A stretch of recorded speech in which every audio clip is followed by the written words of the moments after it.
Hello and good evening. Tonight's gentle journey takes us to Anunnaki the Calm, true story behind the myths Sumer, Cuneiform, and the first cities. Lower the volume, rest your eyes, and let the past be your lullaby. If this brings you peace, consider liking and subscribing only if it truly helps. And share in the comments where you're joining us from and the hour there. Now, lights down, a soft fan if you have one, and let's begin our walk through history. We start with a name that sounds like wind moving over water, the Anunnaki. You will meet them again and again on ancient clay gourds, first set down in wedge marks more than 4,000 years ago. They appear in creation hymns, in epic poems, in the firm, careful language of royal inscriptions. In the beginning, they are the backbone of Sumerian and Akkadian religion elders in a high council where destinies are spoken. Later generations pick them up and shift their duties. The Babylonians make them companions and courtiers in a grander empire of the gods. The Assyrians draft them for other posts. Much later still, modern storytellers draft them for something else entirely: lost realms, secret knowledge, visitors from the stars, from clay tablets to paperback theories. The Anunnaki have traveled far. Tonight, we will follow them back to where they began.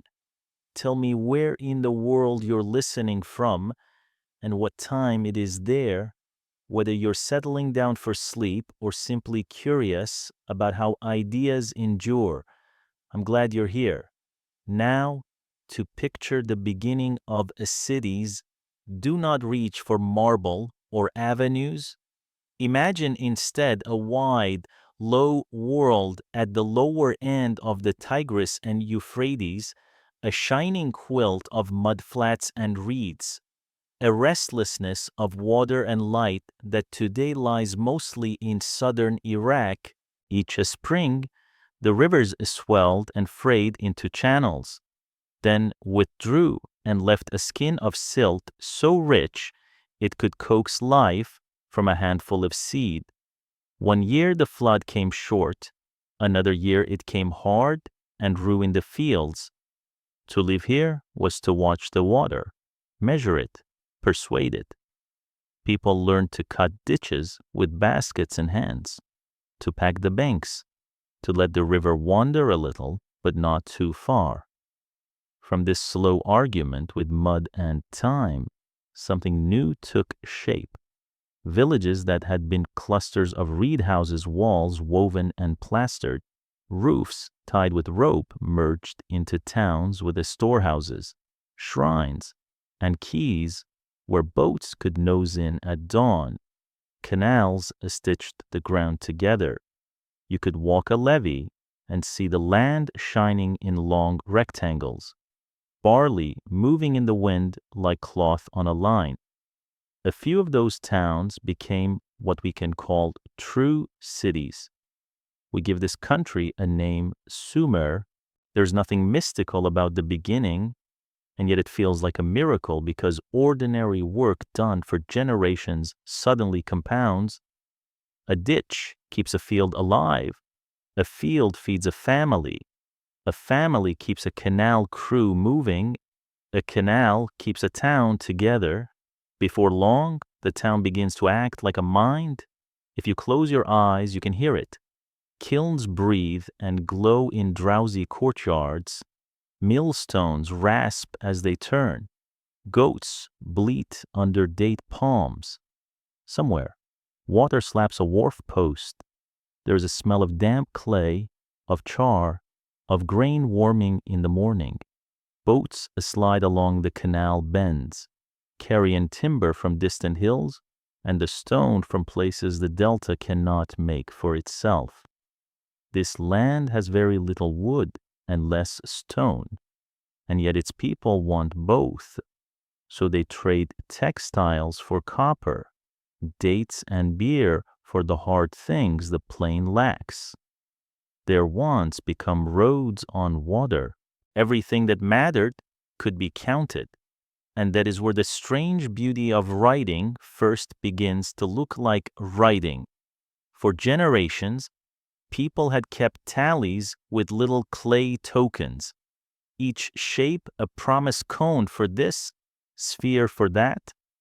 Then the tallies start to live on the surface of clay tablets, impressed with a stylus cut from a reed.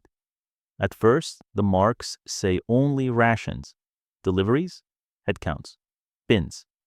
But a system that can count can also name. The signs multiply. They stand for people and places, tools and actions. Those wedge marks are what we will later call cuneiform. It starts as a ledger and, over time, learns to sing. Religion, here, does not float above the ground, it sinks its feet into it. Each city sets a patron deity at its center the way a body has a heart. Offerings feed the gods answer in omens, the city listens and adjusts. Festivals are not holidays in the modern sense, but civic engines, the moments when everyone moves in step. The divine household people describe on clay looks like the city they know, ranked, practical, and full of work. At the top, a high family who decide the pattern of things. Below them, specialized powers: moon for time, sun for justice, love for binding people and kindling wars, fresh water for wisdom and craft. Later texts gather the senior circle under one title, the Anunnaki, the princely seed, not a fixed list so much as a council of the high. Tonight, we will keep that word in its oldest, calmest meaning, the elders who assign roles, approve rulers, and remind a quick world that order is a long labor. But first, stay with the land. The Delta trains a particular kind of mind, patient, observant, precise. Soil here is generous but stubborn. Too little water and the surface hardens to a crust. Too much and the salt creeps up and bites the barley. People learn to leach fields and change channels, to rotate plots so that the earth can rest. They measure seasons, spans, lengths of rope, baskets of grain. The way they count time in 60s will outlast their cities and give us our minutes and degrees. The way they count things will become archives, and those archives will become our way home to them. You do not need to know the names of eras yet, only the feeling of increase. Earlier shrines become temple precincts with courts and kitchens and storerooms, where offerings are turned into rations for workers who keep the city standing. Quays crowd with boats. Somewhere a scribe seals a jar with clay, rolls a carved cylinder over the wet surface, and leaves a pattern that says, "This belongs to this house, to this god, on this day." A seal like that is a tiny promise that the city can recognize itself tomorrow. Our journey will take us to famous names, Uruk, Eridu, Nippur, and into poems where gods argue and decide, into law codes that read like hard-won wisdom, into the quiet of a tablet room where a student copies a line he does not yet understand. But the beginning is just this: a people who refuse to let the water decide everything. They learn the river's habits, and the river learns theirs, and between the two, a city is born. Once you have a city, you have memory with walls around it. You have a place to store grain and stories, a place to swear oaths and believe they will hold. If destiny is a word too large for the first hour of a calm night, think instead of a schedule, what to do when the river rises, how to divide the day, who carries which basket. The Anunnaki we will meet soon are the way the first cities imagined that schedule on a cosmic scale. Perhaps that is the secret charm of this story. It is not only about gods, it is about logistics. A council in heaven that sets destinies sounds like lightning. But in a land of canals, it also sounds like minutes from a meeting, clean water for the east fields, repairs for the key before date harvest, a new measure for rations so the crews keep pace. The myths will give you thunder when thunder is needed, but what they most often give is a pattern that makes life bearable order with a little mercy in it. So, lower your shoulders. Picture the plain under a pale moon. Somewhere a night watchman walks the edge of a canal and taps his staff to keep time. Somewhere a woman sets a bowl at a small household shrine and breathes a name into the dark.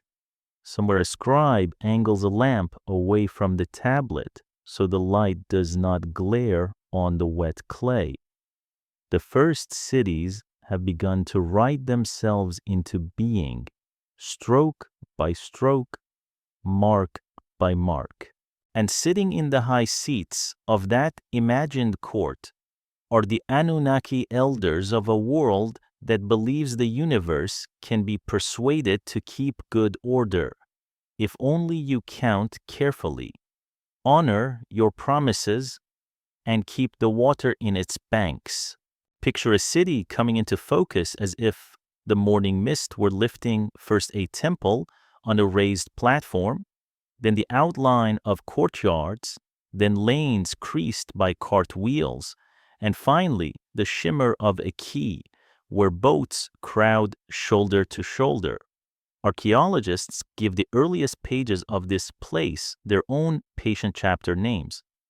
In the Ubaid period, you see the seeds long, low shrines, painted bowls, and irrigation ditches that show a people learning to bend water. Then the Uruk period arrives like a tide, beginning in the 4th millennium before our era, and the tide does not retreat.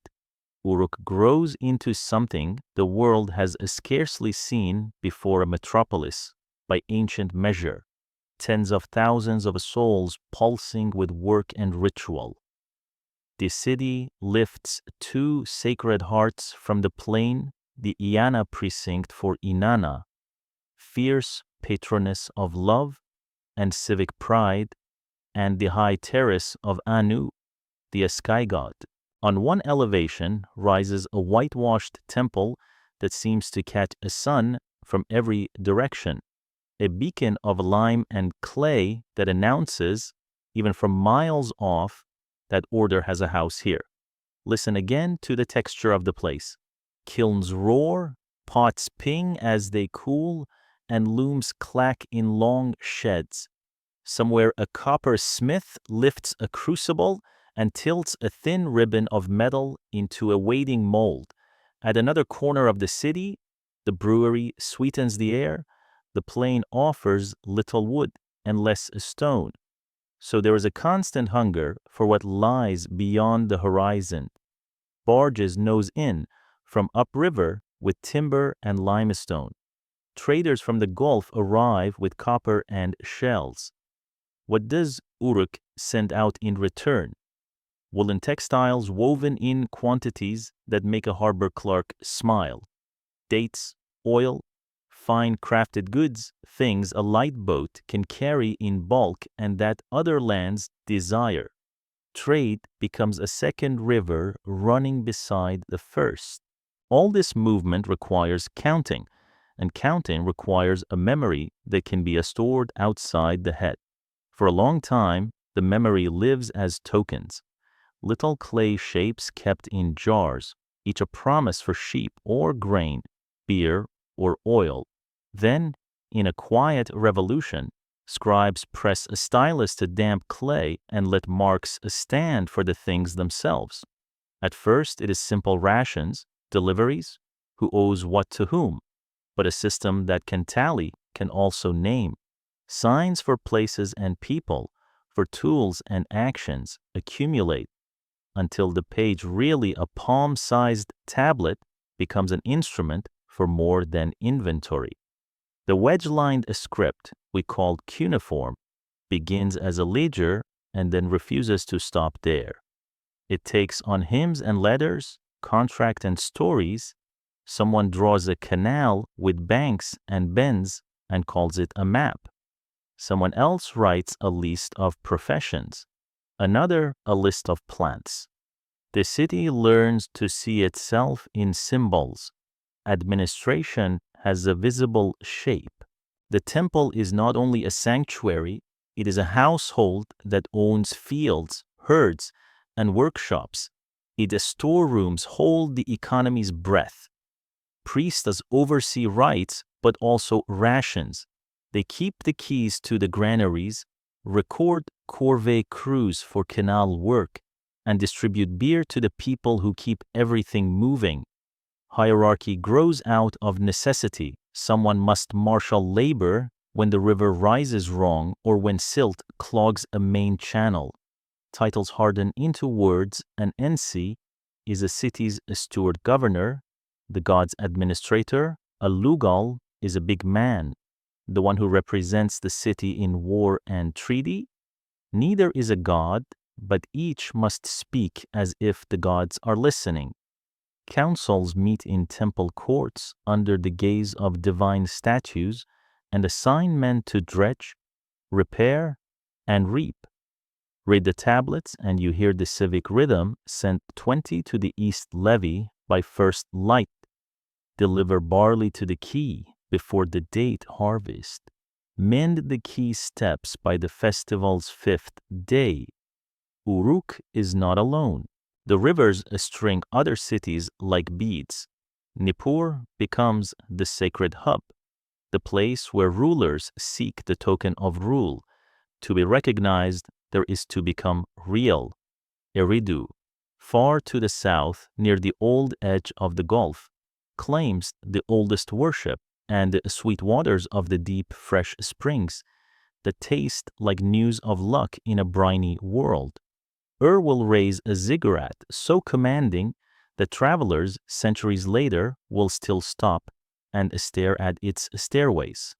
Lagash gathers strength and, in a later burst of civic grit, a ruler called Urukagina will carve reforms to check officials' greed and protect widows and orphans.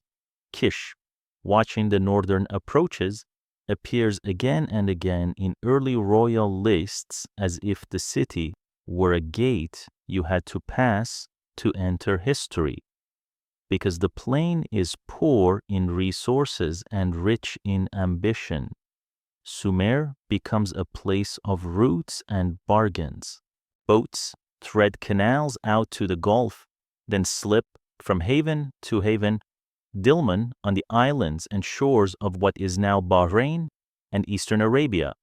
Magan in the Omani mountains, further by rumor and chain to lands that yield lapis lazuli so blue it looks like bottled night from far to the northeast. Cedar comes down from the Levant and Taurus, resin-scented and straight, perfect for beams and doors. In return, Sumer's textiles and processed foods flow outward. A potter turns local clay into wealth that buys copper tools, which cut the channels that water the fields that feed the potter. An economy learns to compound. Agriculture is the slow, stubborn center of it all. Soil here can be generous in one season and sour in the next. Too little water and it turns to crust. Too much and salt rises and bites the roots. Farmers learn to flush fields, rotate crops, and cut new channels when old ones choke. The calendar is not optional, it is survival. People measure the world in a base 60 rhythm, sexagesimal time, that still governs our minutes and our circles. They invent sensible names for necessary things, cataloging varieties of reed and canal, grades of beer, and types of barley.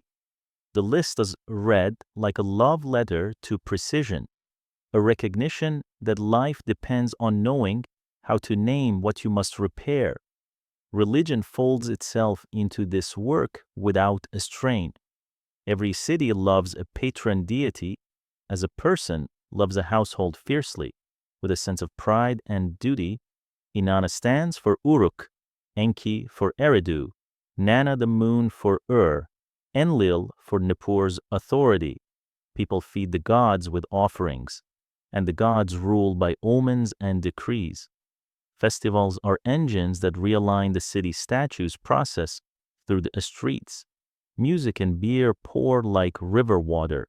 The season turns when a canal holds, when a caravan returns intact. When a house rises on sound foundations, thanks goes upward first. The divine household looks like the human one because the human one is the best model anyone has ranks, duties, gifts, and a bright sense that privilege binds you to service. The Anunnaki enter here as a name for the high family, for the princely seat of the sky, the first circle of gods who sit in council and assign destinies. The list of their names shifts by city and century, but the function is constant. They are the architecture of order. Imagine the human meeting in a temple court turning to a grander meeting in Nippur's sacred precinct. Decisions below are echoes of decisions above. When a ruler takes his seat, it is because the High Assembly has said yes. When a law holds, it is because the Assembly has spoken the fate that supports it. Even art agrees. Cylinder seals show tiny processions of worshippers and officials approaching a seated deity who extends a rod and ring the instruments of measured authority. Horned crowns mark divinity. The sun god carries a saw-toothed blade of justice because light reveals what must be judged. The river god pours streams from a vase because that is how abundance looks in a land of canals. Myth wears practical clothes. Law grows out of this texture of life as naturally as reeds grow from wet ground.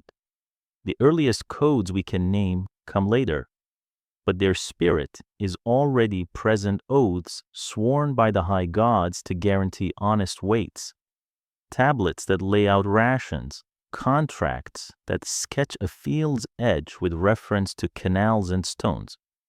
You can feel a society learning to trust the written word as much as the spoken and invisible revolution that travels by clay.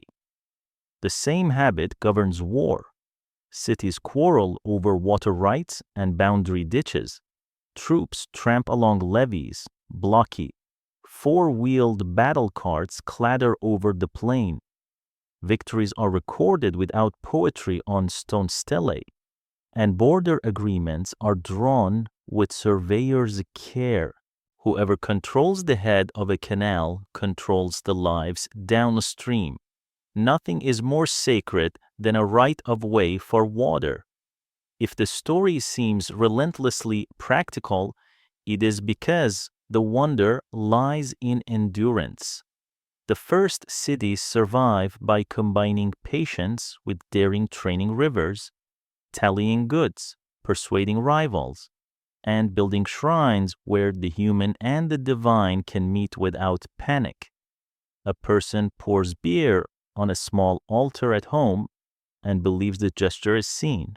A foreman holds up a tablet and says, "This many baskets for this crew," and the men nod because they will receive their portion at day's end. A ruler lays mud brick on mud brick to raise a terrace toward the sky and asks the council above to take notice and approve the work. The Anunnaki are not bolts of lightning in this picture. They are the threads that keep the fabric from unraveling. Some days, no one notices that they are weaving a civilization. A girl carries water over and over from a canal to a field. A boy smooths a tablet and copies a list of animals until the stylus stops slipping in his hand. A mason sets reeds under a new course of bricks so the wall will breathe and stand.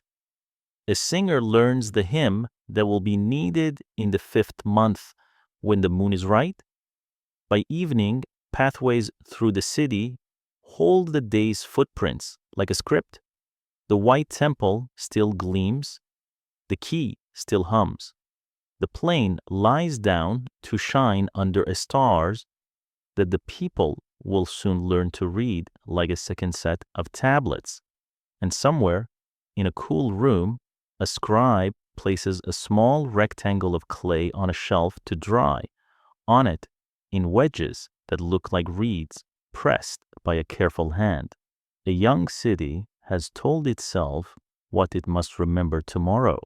Before a mason lifts the first brick, the story lifts the sky from the earth. The Sumerians begin as wide as they can. There was once a single mass heaven and ground pressed together. They call the sky En, the earth Ki. The first act is not a war, but a separation, a careful parting that makes room for life. From that moment, the world holds layers: the high dome, where En presides, the middle realm of wind and field, and the deep waters that run under the soil. Out of En and Ki comes a family whose business is order. Their collective name, Anunna, later Anunnaki, means the princely seed of the sky, the eldest circle who sit in council to decide how things shall go. At the center of this council stands Enlil, the force of air and authority. Traditions say he is the one who divides heaven and earth, taking the middle realm as his own while his father keeps the high vault. He is not gentle so much as exact. His decisions give edges to things. If En is the silent backdrop of authority, Enlil is authority in motion, the breath that fills a field, the decree that makes a king more than a strong man. His house is the Ekur at Nippur, a terrace and halls whose plan teaches how a court should run. To receive approval, there is to move from ambition to legitimacy. Across the marshy south, near the old seashore, dwells Enki. Akkadian speakers later call him Ea, Lord of the Sweet Waters, Craft, and Cunning. His place is Eridu, where fresh springs rise beside salt flats and reeds. If Enlil's gift is measure, Enki's gift is a solution. Myths show him assigning functions, mending bad plans with better ones, and thinking in terms of systems: who should tend grain, who should keep cattle, which deity oversees rivers, which watches sea coasts. Even in stories of crisis, he chooses the humane path, favoring adjustment over ruin. To a land that lives by hydraulics, a god who thinks like an engineer is a comfort. Beside these two, the tradition places a mother who makes life hold Ninhursag, also called Ninma. Nintu, the lady of the sacred mountain, patron of growth, childbirth, and endurance, where Enlil sets the frame and Enki finds the fix. Ninhursag gives bodies the strength to last in a sun and assault. In scenes where humankind is fashioned from clay, she is the steady pair of hands. In laments, she is the grief that counts years and asks for the world to continue anyway. The younger lights take their stations like instruments set into a well-tuned panel. Nanna, the moon, rides each month from crescent to fullness, and the city of Ur keeps his time with fastidious pride. Utu, The sun, later Shamash, steps through the horizon gates at morning and judges from on high. Justice loves daylight because daylight reveals. Inanna, fierce patron of Uruk, stands for passion, power, and the sudden turns of fortune. She can bless a city with wealth and songs and then, in another mood, lead its armies with a flashing eye. Each deity's realm is not an abstraction time. Light, desire but a task that meets daily life calendars to plant by, courts to plead in, bonds to swear and to break. The pantheon is a working chart. This council assigns destinies, and destiny here is not a fog of doom. It is a spoken decision backed by rank. The Sumerian imagination uses legal verbs fix, decree, apportion, because people live by schedules and lists. When texts say the Anunnaki sat, they mean the great ones met and spoke a binding outcome: this city will prosper, this king will stand, this canal must be kept, this season will be lean and must be endured. The logic is comforting events are not random stumbles. They are items on a docket decided by beings whose job is to keep the world from rattling apart. You can watch the same logic travel through art no larger than a thumb. Cylinder seals, little rolling masterpieces, show a human official led by a minor deity into the presence of a seated god. The god extends a rod and ring tools for measuring and building, symbols of the right to portion and to judge. Horned crowns mark divinity. Flowing beards and patterned hems announce seniority. The message is the same on every scene. From Nippur to Uruk, authority is measured. It comes from above. It is granted for a purpose. Beneath the vision lies a vocabulary of power called the me, divine ordinances, the building blocks of culture. They read like an inventory of a city's soul music: weaving, bricklaying, truth, kingship, victory, and even contraries like rivalry and a storm. One lively tale sends Inanna to Enki's shrine at Eridu. Through wit and charm, she secures a cargo of meat and sails them home to Uruk. It is a playful scene with a serious point. Civilization depends on a kit of powers that can be conferred, withdrawn, and moved. When a city blooms with new crafts and ceremonies, the story says it is because the toolkit arrived with divine permission stamped on every crate. Geography anchors theology so neatly that the map begins to look like a diagram of heaven. Nippur is the meeting place, the proper stage for high decisions. Eridu houses the sweet waters from which both irrigation and insight flow. Ur keeps the count of months. Uruk beats with pageant and pride. Shipar and Larsa, homes of Utu, link sunlight to law. To walk the sites is to see the pantheon stitched into the ground, each temple district a function, each function a promise to make a harsh land livable. Divine presence has a name that later scholars render as melam, a radiance or dread that makes knees soften. Yet the gods remain startlingly human in a ceremony. They eat offerings, wear robes and jewelry, ride in processions, accept gifts, take offense, reconcile. This is not because their makers lacked imagination. It is because a farmer with a problem needs a god who understands problems in the form they arrive: a sick child, a weak bank, a quarrel with a neighbor. The divine court mirrors the human court on purpose so a petition can be framed, heard, and answered. Scribes, who are the city's memory, absorb the model whole. Oaths in contracts call on Enlil and the Anunnaki to witness. Boundary stones and loans to move. A marker is to invite a curse from the highest bench. Foundation deposits buried under new walls include prayers that ask the old council to guard the building and ruin any hand that pries at its bricks. When law codes arrive on a stone in later ages, their carved scenes reprise the seal imagery. A king stands before a god of justice, receiving the right to give measured judgments.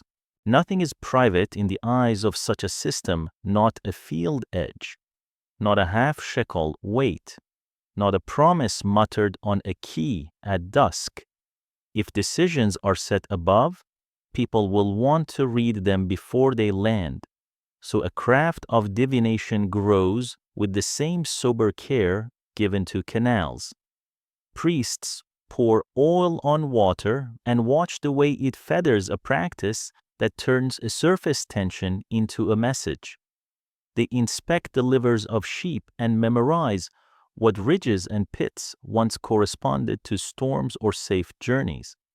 They map the sky and copy long omen series, the Great Compendium, later called Enuma Enlil, so that a ring around the moon or a ruddy glow near a planet becomes a line in a ledger of likely outcomes. To modern ears, this sounds like fantasy. To a clerk who lives by reliable lists, it sounds like due diligence. The method is less important than the posture attend, compare, record, decide with care. Ritual years move to the same music. New moons mark beginnings, planting and harvest bring processions, laments shape hunger time into something survivable. Joy returns with canals full and fields pale with barley heads. Even in later centuries, when Babylon gathers the older traditions into its splendid New Year rites, you can still hear Sumer's drumbeat. The city renews its compact with the court above.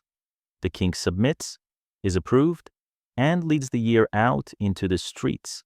A council built for order can argue. Hymns praise Enlil's stern clarity and warn that his judgments can bite. Tales let Enki slip around the edges of a decree when a humane outcome is needed. Inanna, impatient, forces change where tradition would stall. This is not divine soap opera, but political philosophy in a form a crowd can sing. Authority, mercy, energy none can rule alone. All must be kept in balance if a canal system and the people are to last. The picture, then, is not thunder and marvel so much as administration at a grand scale. The Anunnaki are the architecture behind events, the reason water calendars match work calendars, the reason temple kitchens matter as much as palace courts. A farmer who hears that destinies have been fixed is meant to feel steadied, not trapped. The line implies that rules exist, that decisions are recorded in places beyond bribery and panic, and that a plea properly phrased, properly timed, can still be heard.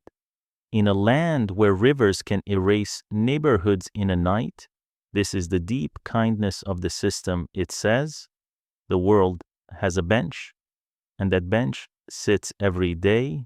Soon, the stories will set the council its hardest task. The junior gods will tire of carrying baskets and dredging channels, and the elders will consider a remedy that changes everything. A new kind of worker will be fashioned out of clay and purpose. But before that making comes the measure, the understanding that a world as carefully arranged as this one must keep its lists in order if it is to survive flood, famine, and the noise of its own success. The story of people begins, fittingly, with work. Not our work at first, but the aching labor of younger gods who hauled baskets and dredged clay in the dark before cities had names. After the clean division of heaven and earth, the world required canals, levees, and foundations for shrines. The junior host, later texts, call them the Igigi took up the chores.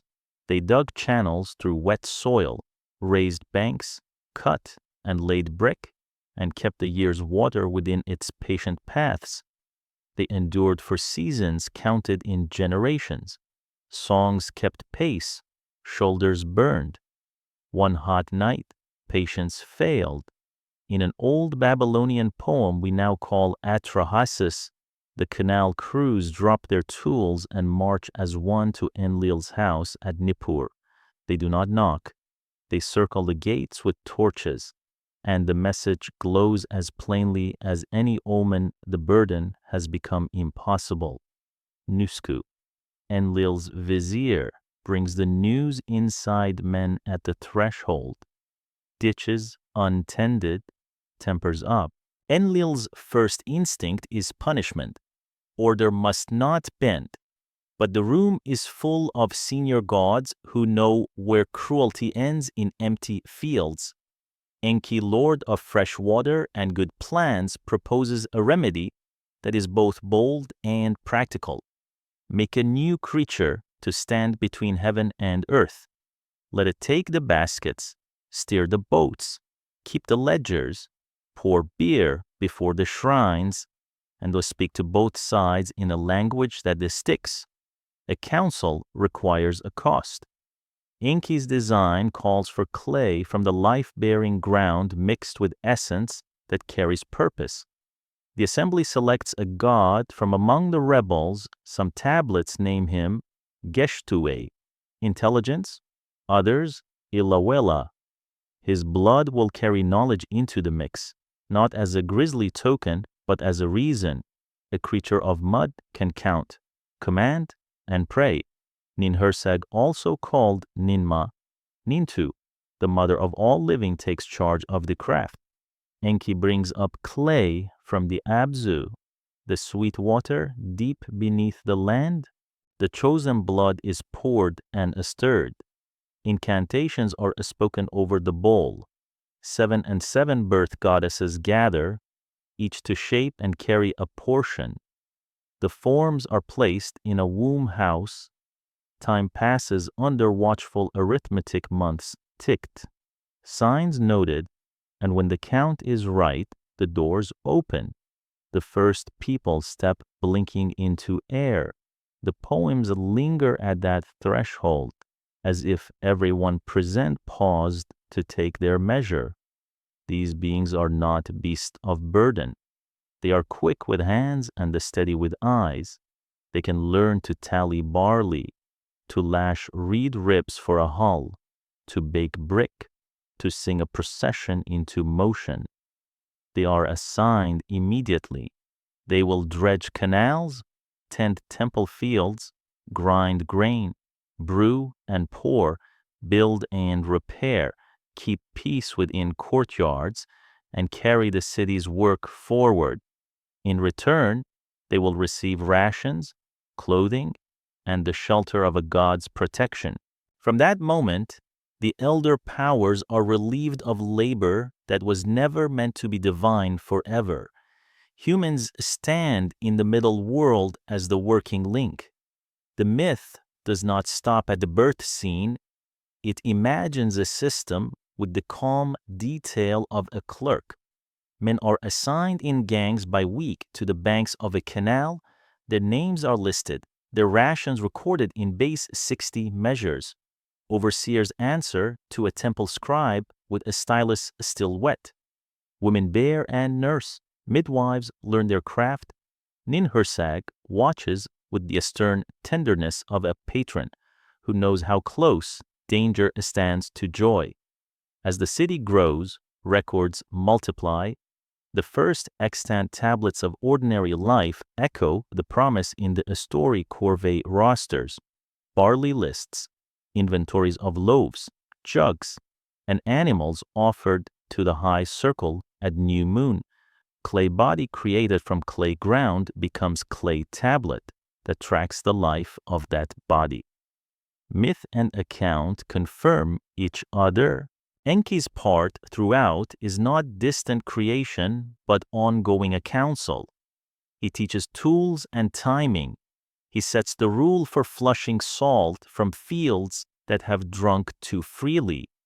He shows how to set reed mats under new courses of brick so weight will spread. He whispers to boatmen how to smear seams with bitumen until a hull is tight as a jar.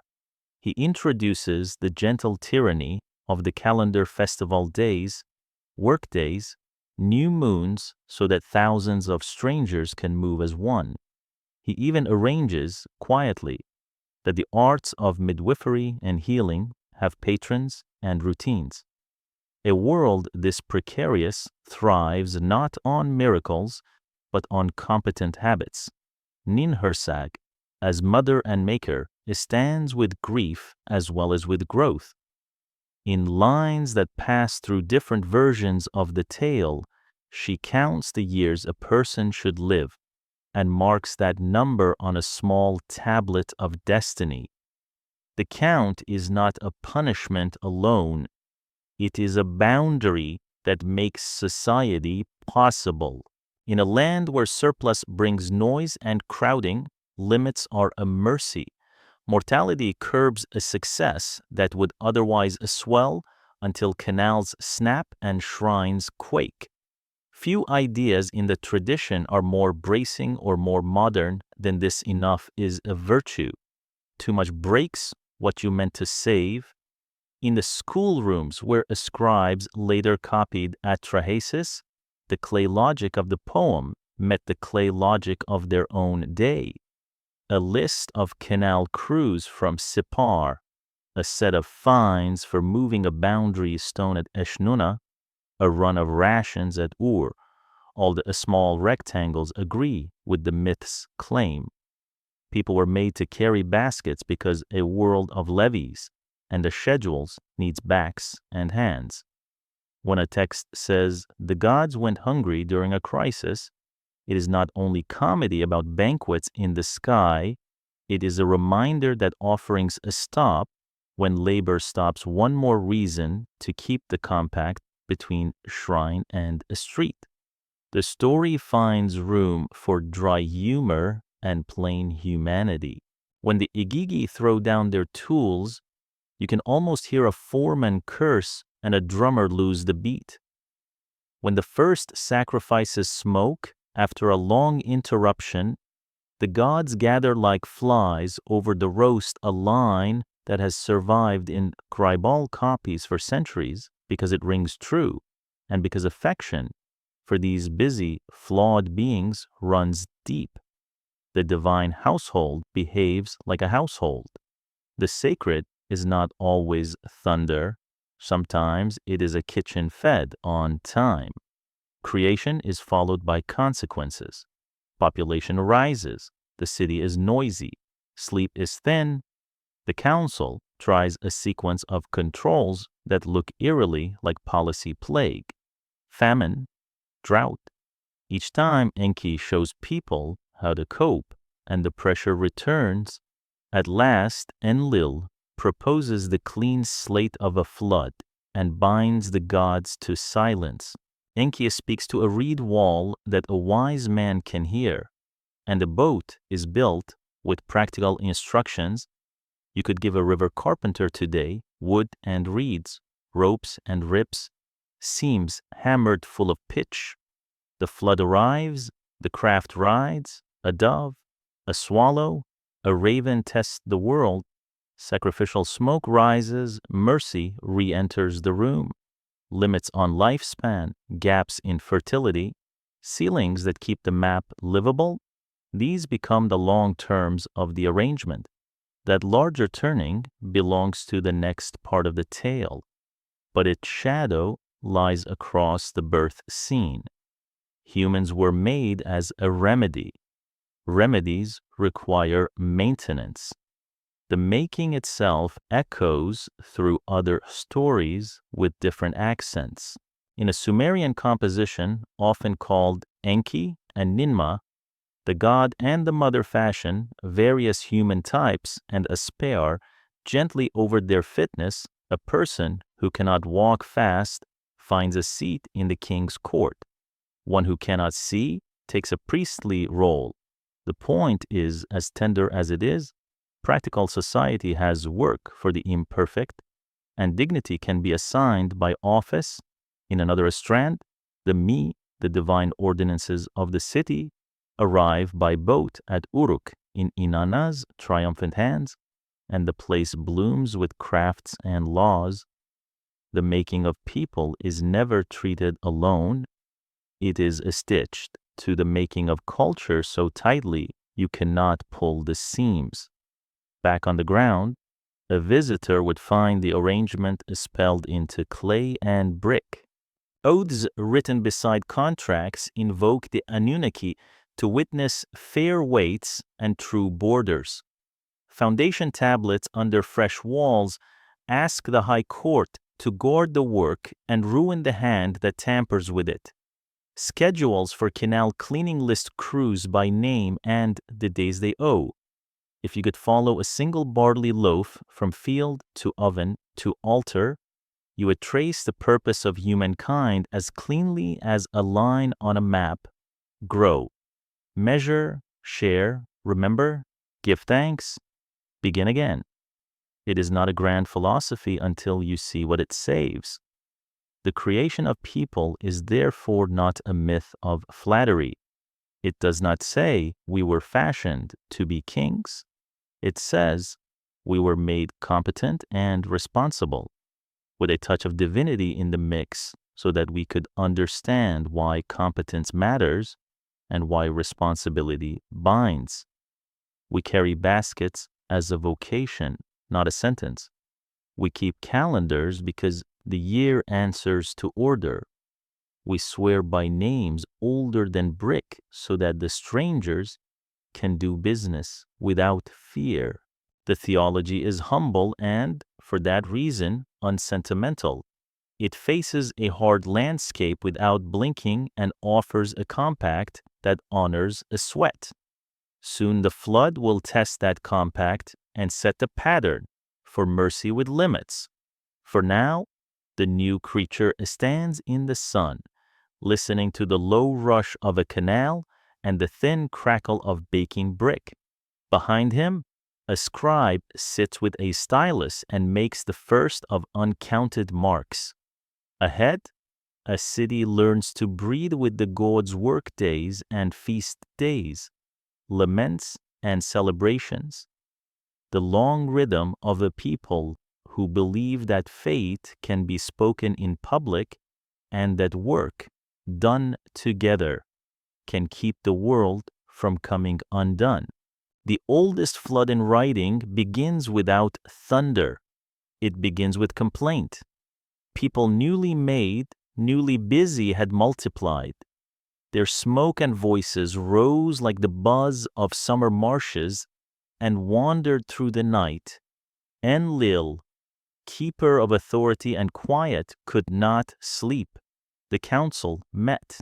They had tried other measures, plague, then famine, then drought, to thin the noise without ending the arrangement. Each time Enki counseled a remedy from below, appeased the pest with offerings, fish the canals when grain failed, dig deeper for sweet water when the banks went dry. Each time people endured, and the city found its feet again. Now Enlil proposed an ending clean and total.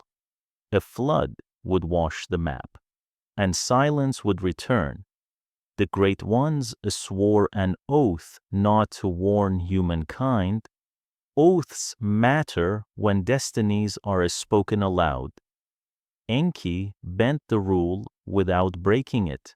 He walked to Shuruppak, a city of baked brick along the Euphrates, to the house of a man called by different names in different ages, Ziusudra in Sumerian songs, Atrahasis in older Babylonian lines, Utnapishtim in the later epic of Gilgamesh. Enki did not speak to the man directly. He spoke to the wall of reeds, and walls have ears when gods intend them to. Reed wall, reed wall, he said, and behind it the wise one heard, tear down the house and build a boat. Give up property and save life. Load aboard the seed of all living things. Seal the seams with bitumen, tight as a jar. The instructions are practical. Bitumen bubbles naturally from the earth along the lower rivers. Pitch burners knew its smell and temper. Boatmen along the canals already bound reed bundles into strong ribs and pegged planks with palm wood. But a flood asks for a different hull, more box than bird. A vessel that can ride a field turned inland sea. The hero called carpenters, rope makers, reed cutters, and pitch workers. He did not conscript them without pay. He gave wages and feasts and told the elders that he labored for the favor of a god. The boat rose as if a second house about the house. Ribs lashed, decks laid, compartments measured, seams hammered full of black shine. Into the holds went food, tools, seeds, the full kit of human craft along with family, neighbors, and animals worth keeping if a world must start over. The city watched, puzzled, maybe amused, the way a town will when a neighbor builds too big and too fast and swears it is for the best. When the day arrived, the sky went dark at noon. The god of a storm roared, and winds pulled the river up by its long hair. Levees peeled away like rind. Foundations of shrines let go with sounds like trees breaking. Walls that define city habit of order baked into height shuddered and slid. The text counts the storm in days and nights 6 and 7, or another tally in another copy, but the effect is steady.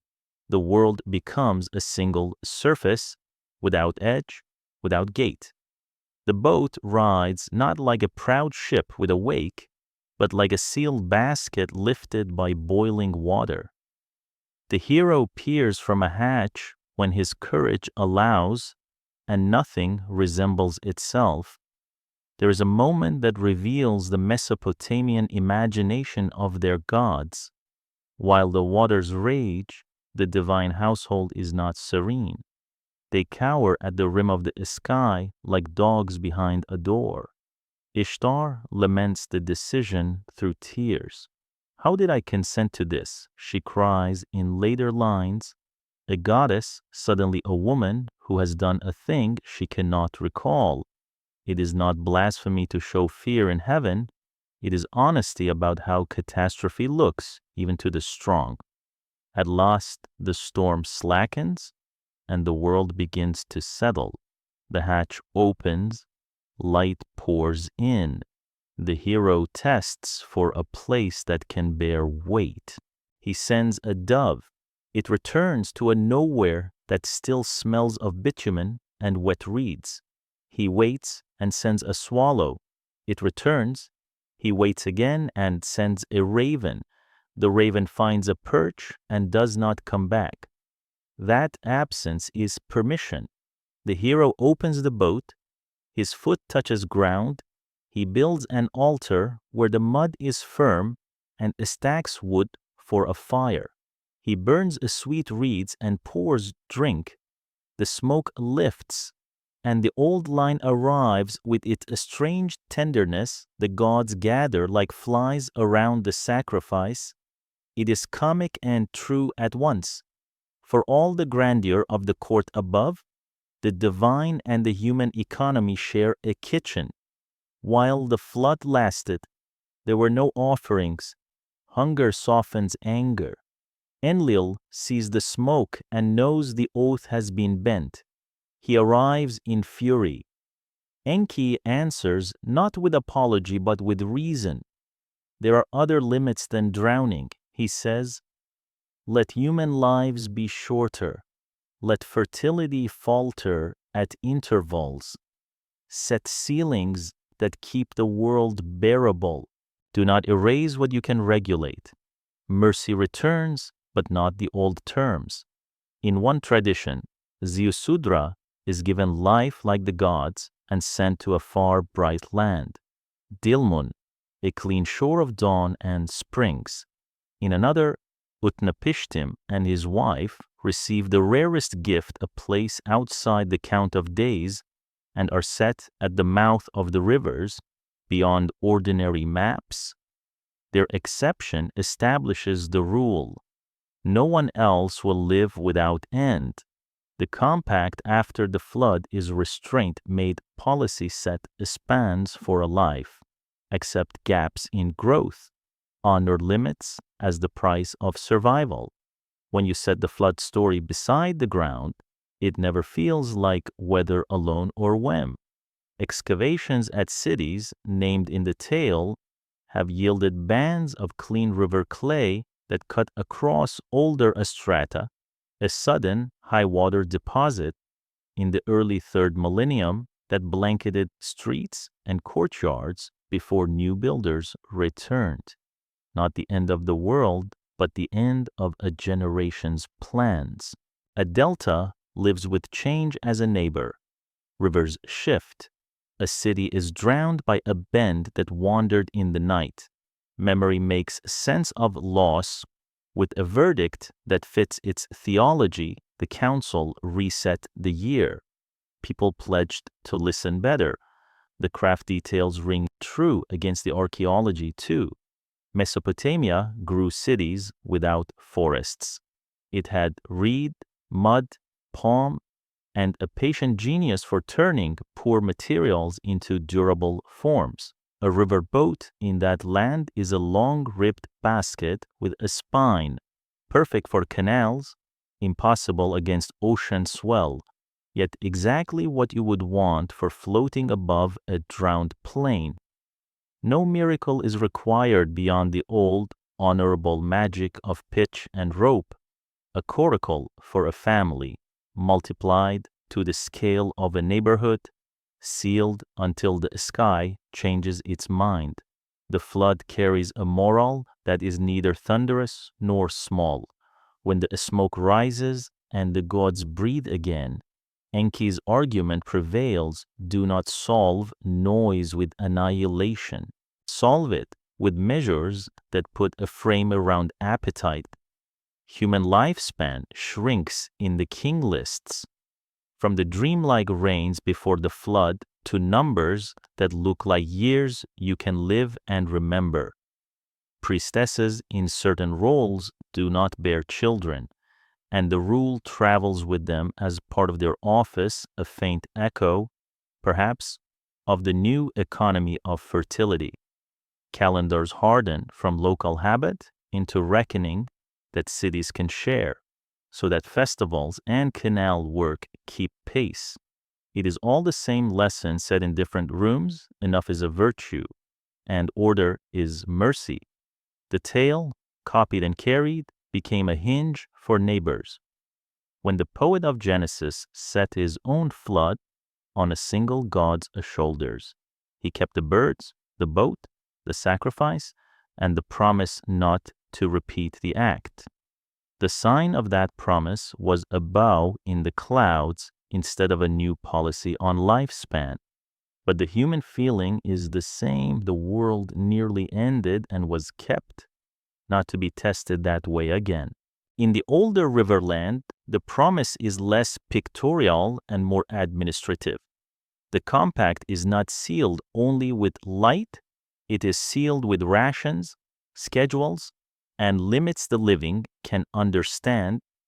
Back in the epic of Gilgamesh, the flood surfaces again as a sad gift.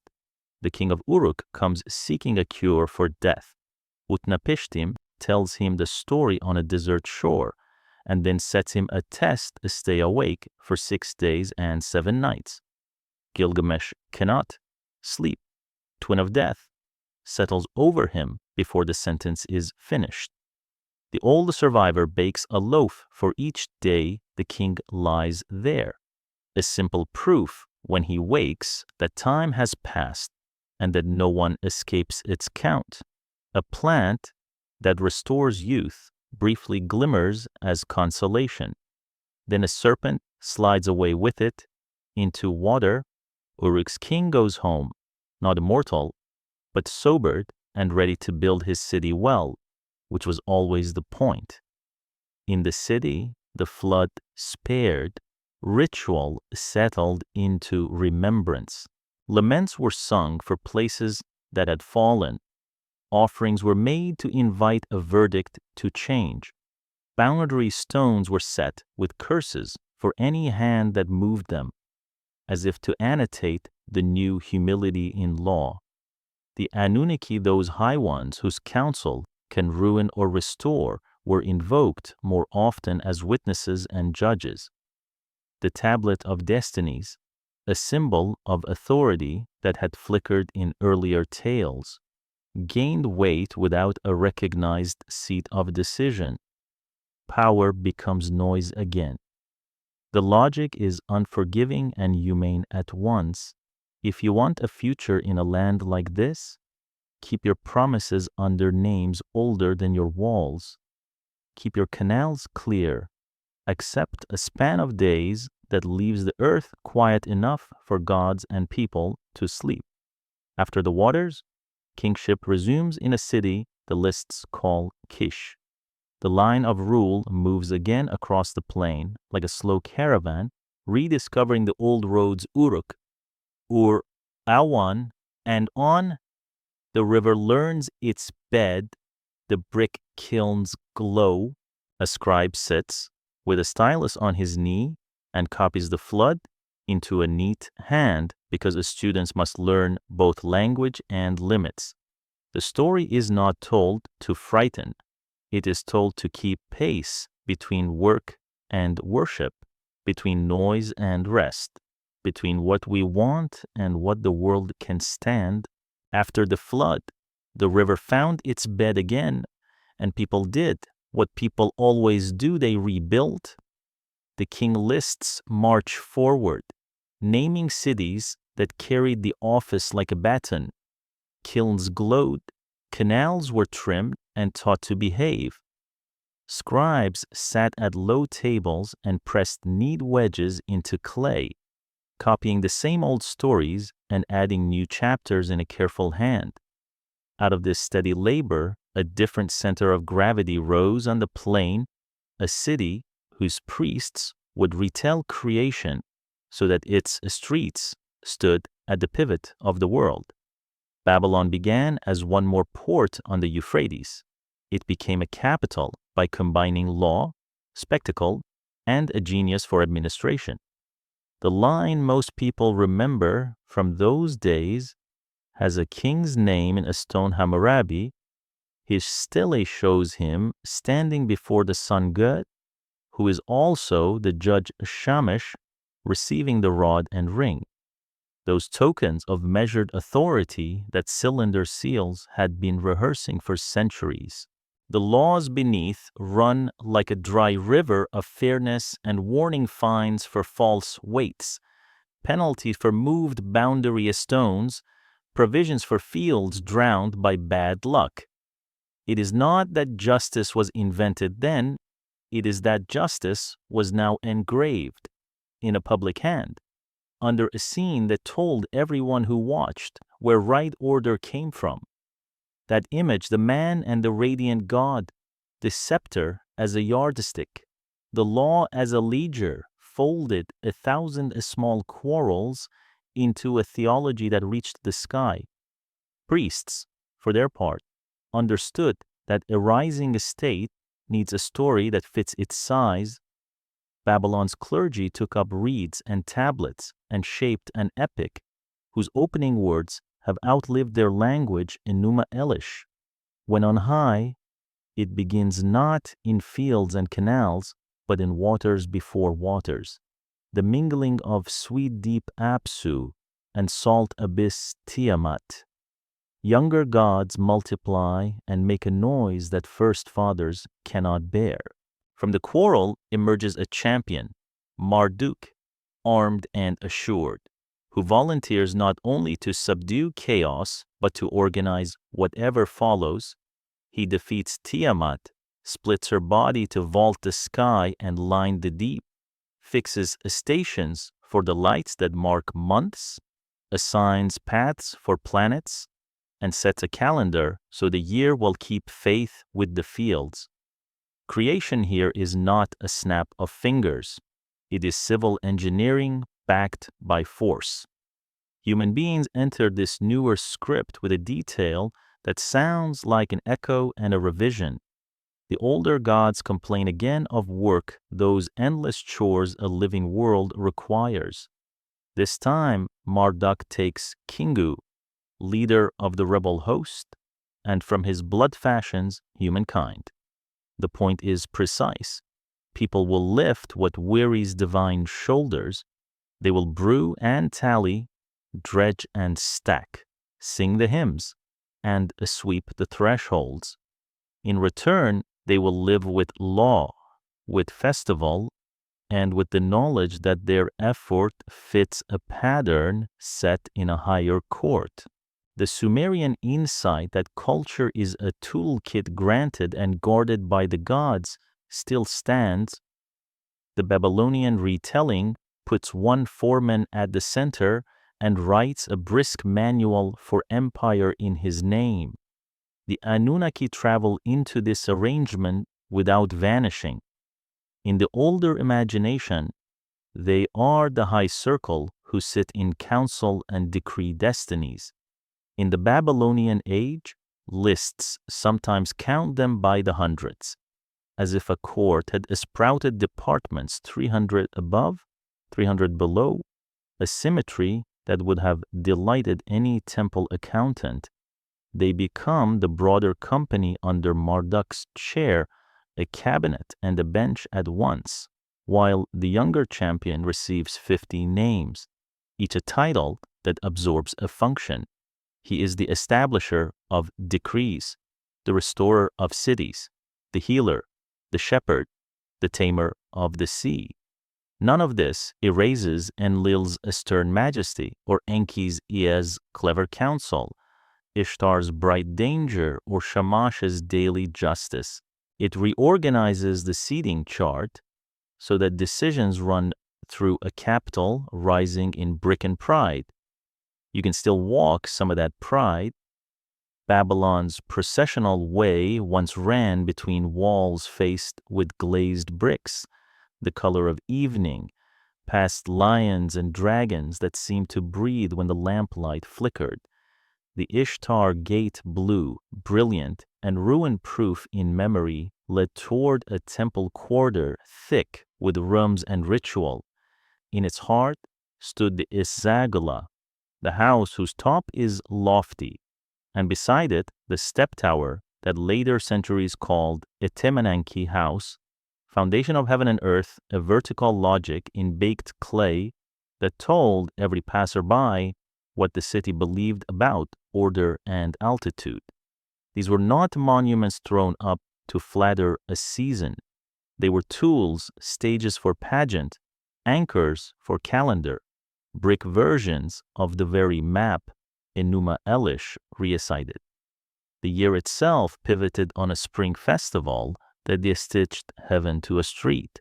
At Akitu, statues of the gods left their houses and traveled in procession, while priests chanted the creation epic. In the Esagila, the king was stripped of regalia by the high priest, and it struck across the cheek, hard enough to draw tears. If he wept, the omen was good. Marduk accepted him. He then took the god's hand, an old Sumerian gesture, updated for a new court, and led the march to a house outside the walls. A ritual journey out and back.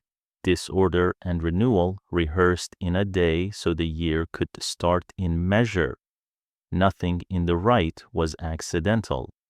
The humiliation of the king and his crowning in the same hour taught everyone what power must endure to be clean. Politically, this theology worked like a blueprint. Empires are made of logistics as much as lances. Marduk's victories in the poem do not stop at monster slaying. He assigns offices, sets time, and restores what war or water has torn. That is the job description a real city needs from its god. The tablet of destinies, the emblem of fixed authority that flits through older tales, settles here as a principle commands bind when they are recognized by the right court. Without legitimacy, force is only noise. In later Assyrian retellings, the same moral holds. When a champion god wins back the tablet, order returns. Without it, even a splendid army stumbles. Daily life followed suit. Scholars compiled immense omen series, treating the sky and sheep as books to read with patience. Priests expanded inventories into near encyclopedias. The scribal schools copied Enuma Elish and hymns to the 50 names until a generation could recite order in its sleep. When walls were rebuilt after a siege or a flood, rulers buried foundation texts that called on Marduk and the Anunnaki together to guard the work and curse anyone who undid it. Merchants swore oaths in the gods' names. Judges sat beneath reliefs of Shamash and used law that looked like Hammurabi's even when other kings held the scepters. A theology had become a theory of administration, and the oldest habit of the plane turning cosmic grammar into civic practice continued without a pause. Continuity mattered as much as change. Enki remained the patron of clever fixes and the friend of a humane path when edicts bit too hard. Ishtar Inanna still blazed at the hinge of desire and war, a deity who could lift a city and scorch it. Nanna and Shamash kept the clocks and courts. The word Anunnaki still meant elder authority, even as the choir grew. In Quiet Clay, you can see the mix of old and new and incantation that addresses Marduk as healer calls on Ea in the same breath. A boundary stone invokes the Anunnaki as witnesses to land that the Babylonian king has granted to a servant for long service. An astronomical list names Nibiru as a crossing point and a bright marker for season, while the calendar it governs keeps canal crews on a schedule. Each piece belongs to a city that liked its evidence neat.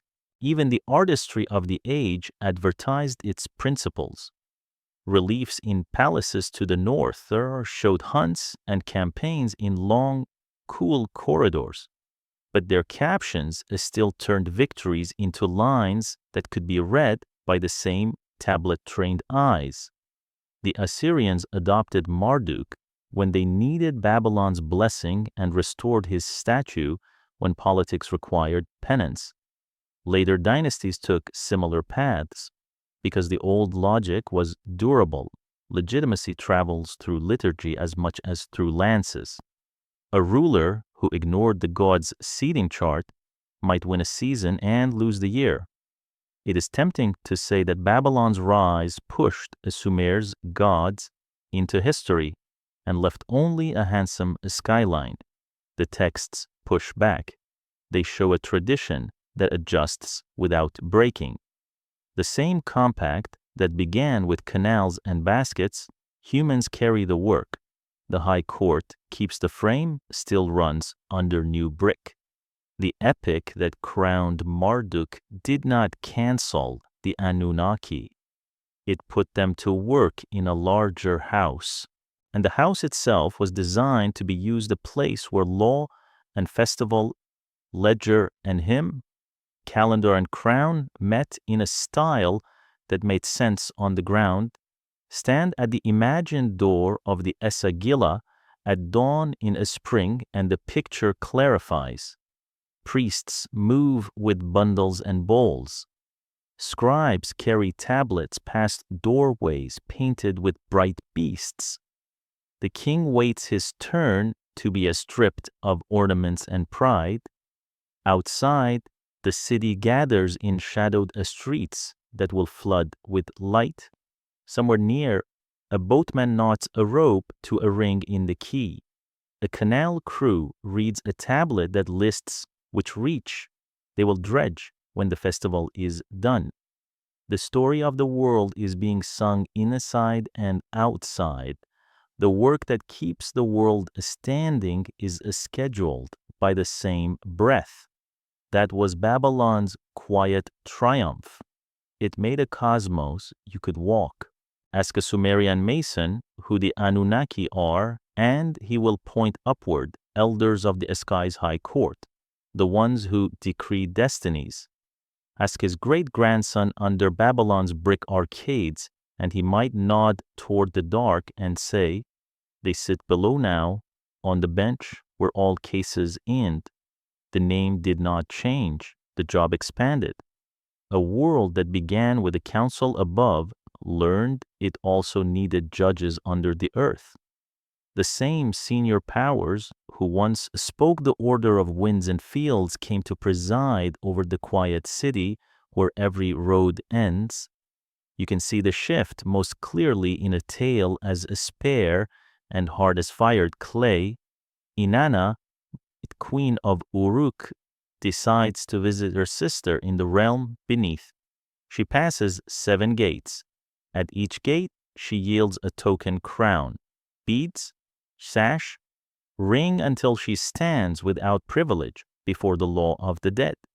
There, 7 Anunnaki of the underworld sit in session. They do not argue. They pronounce. Inanna is struck down and hung on a hook. Not cruelty a signal. The house below has statutes, guards, and a docket. Only a clever rescue and substitutions negotiated from above return her to sunlight. The message is cool and relentless. The rules that hold heaven and earth apart also keep the living and the dead in their lanes. The underworld itself was not torment, but administration in dim light. Scribes called it Kur, or Irkala, ruled by Ereshkigal, queen of the great below. In later tradition, Nergal, fierce lord of plague and war, becomes her consort. A river, the Hubur, runs there, crossed by boat to a walled city with gates and gatekeepers whose names were learned and spoken in ritual. The dead Sumerian Giddim, Akkadian Etemu, existed as shades who needed the living to remember them. Families poured beer and water at set times, laid out bread and dates, and spoke names so that their own would be fed. Miss the month's offering and anxiety pricked, a hungry ancestor could turn restless, step the boundary, and trouble a house. Priestess answered with clean water, juniper smoke, and words that named the Anunnaki as judges considered the case, send the spirit back to its proper place. Legal habits followed the dead underground. Boundary stones kuduru, carved with symbols of gods, recorded grants of land and the curses against anyone who shifted a marker in some assaulted field. The formulas call on the Anunnaki of heaven and earth to blind the thief, cut off his line, make his house a tumble of brick. Harsh. Yes, but you can feel the canal wind in the tone. In a delta, a moved stone can starve a district. Appeal to the highest court and to the deepest. Make the line sacred in both realms so it lasts longer than a single memory. Omens and remedies acquired the same double edge.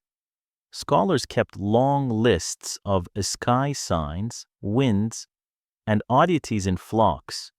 Priests kept tablets of Namburbi rituals for undoing. If a crack in the plaster looked like trouble or a dog howled at an hour that matched an entry in a foreboding series, the rite instructed what to burn, where to bury, which names to speak, so that a possibility would not harden into fate. Behind the craft sits a simple premise. Once the Anunnaki write a decision, it stands. Until then, wise people act quickly and precisely to keep a bad sign from becoming a case on the docket below. By the first millennium, scribes liked neat lists and neat heavens. They began to sort the pantheon by station Igigi for gods of the open sky, Anunnaki for powers beneath. The division is not absolute. The old title still stretches, but the impulse is clear. A big empire with archives wants every office labeled. Even dread receives a tidy file. 7 gates, 7 judges, 7 decrees. The number keeps showing up like a stamp at the bottom of the page. To pass 7 checkpoints is to pass a complete test. To face 7 Anunnaki is to face the full bench. The shift to a darker seat did not push the elders into malice. It gave justice a place to land when daylight failed. The Epic of Gilgamesh says plainly the Anunnaki decree death. That is, they enforce the limit after the floods bargain mortality as a ceiling that lets a crowded world breathe. Incantations from sick rooms name them among the witnesses who guarantee an oath. Hittite treaties in distant highlands list the Anunnaki with mountains and rivers as enforcers of promises between kings. The old court that once measured rods and rings in bright halls now also keeps the ledger that outlasts a dynasty. Burial speaks the same argument in objects. In royal tombs at early in the tradition, queens and courtiers went down with lyres, carnelian, and gold leaf. Oxen and attendants descended in a grim civility. Later graves are plainer but still keep bowls, lamps, and small tools, tokens for a long evening in a city that needs every guest fed. The living do the rest, month by month. The kispu, the meal for the dead, was as regular as rent. If the family line broke, the city's rites tried to take up the slack so that the abandoned shade would not grow sharp with grievance. It is a bleak afterlife softened by habit and care. The law reached backward and forward through the same court. Foundation deposits buried beneath new walls asked the Anunnaki to protect the building and to punish anyone who undid the work. Laments sung over ruined cities pleaded with the elders to soften a decree. Gates are ash, streets empty. The god has left his house, let him return. When a new ruler rebuilt, he buried fresh tablets like seeds, promising piety and asking the bench below to hold the line against forgetfulness and greed. What changes then when the Anunnaki take their seats in the dark? Not the ethic order and measure still rule, but the range. Justice is no longer only a matter for a sunlight court with Shamash looking on. It is also a matter for a place without dawn, where the names of the dead are read into a record that cannot be burned. In such a system, no oath is trivial. To swear by the Anunnaki is to call the senior board from 2 realms. Break that, and you're not merely rude in the sight of neighbors. You have made a problem that will follow you across the Hubur. The myths about Nergal underline the point with drama and comedy mixed. In one telling, Ereshkigal sends a portion of the feast from below to the gods above. The messenger is slighted, the queen demands redress, Nergal is compelled to descend. Protocols are recited, he violates them, bed and throne answer. In the end, he sits beside her as king. It is a story about making peace between departments, war and plague, court and grave, surface and seam. The result is not terror, it is coverage judges on the night shift so that nothing gets lost when the lamps go out. The number 7 keeps our attention not because it is mystical, but because it is useful. 7 gates are enough to strip a deity of pretension. 7 judges are enough to make a verdict feel final. 7 days mark the arc of festival and rest, the beat that trains even grief into a calendar.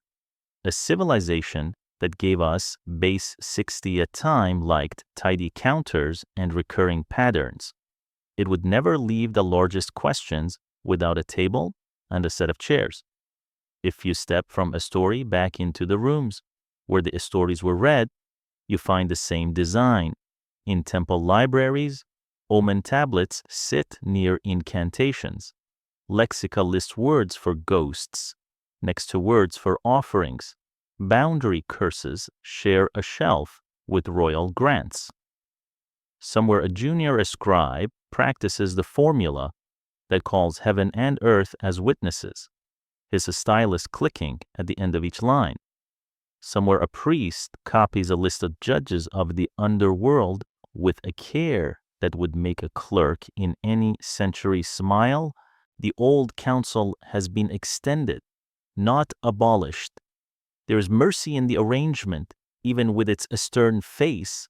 A world that fears flood and famine wants to know that promises do not perish with a witness.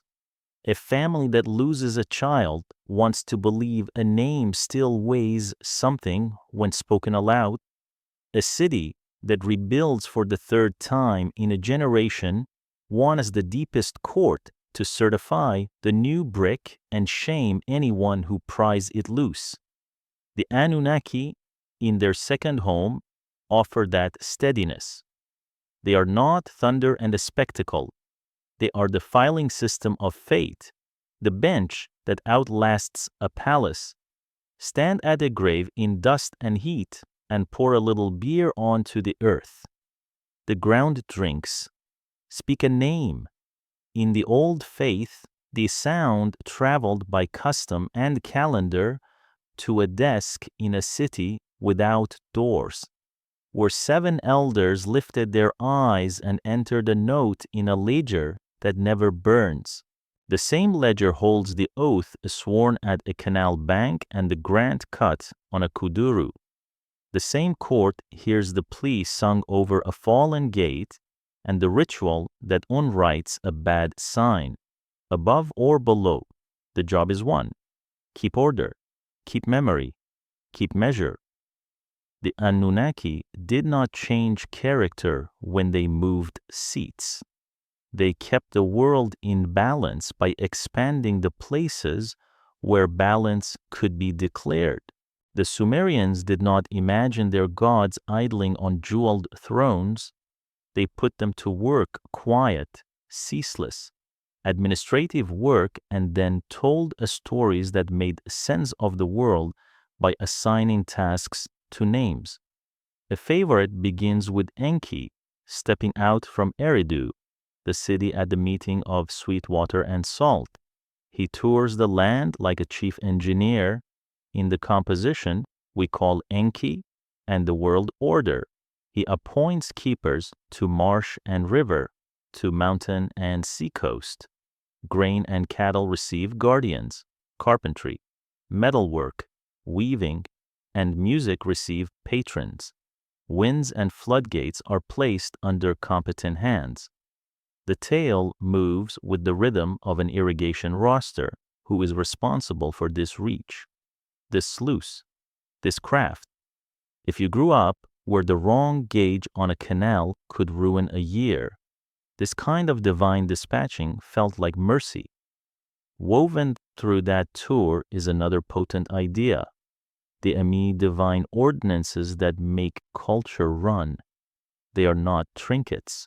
They are functions: kingship, truth, lament, victory, temple building and the scribal art, brewing and song, even rivalry and quarrel, because a working city needs relief valves as much as rules.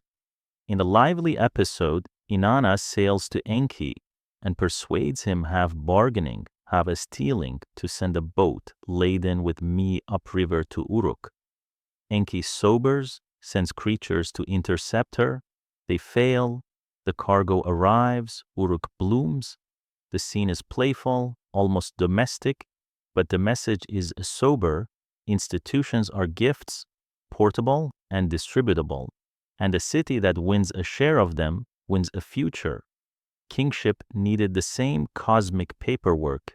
The Sumerian king list, that very serious little text, says kingship descended from heaven, then walks through time. Before the flood, Eridu, Bad Tibira, Lorak, Sippar, Shurupak, after the flood, Kish, and then a long, dignified procession through Uruk, Adab, Mari, and beyond.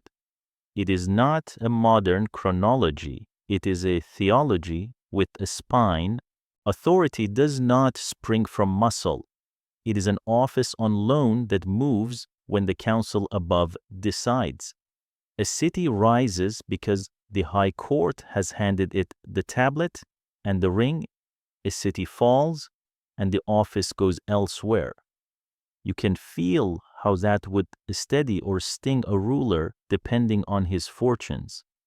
Justice, in this cosmos, has a face you can recognize in daylight.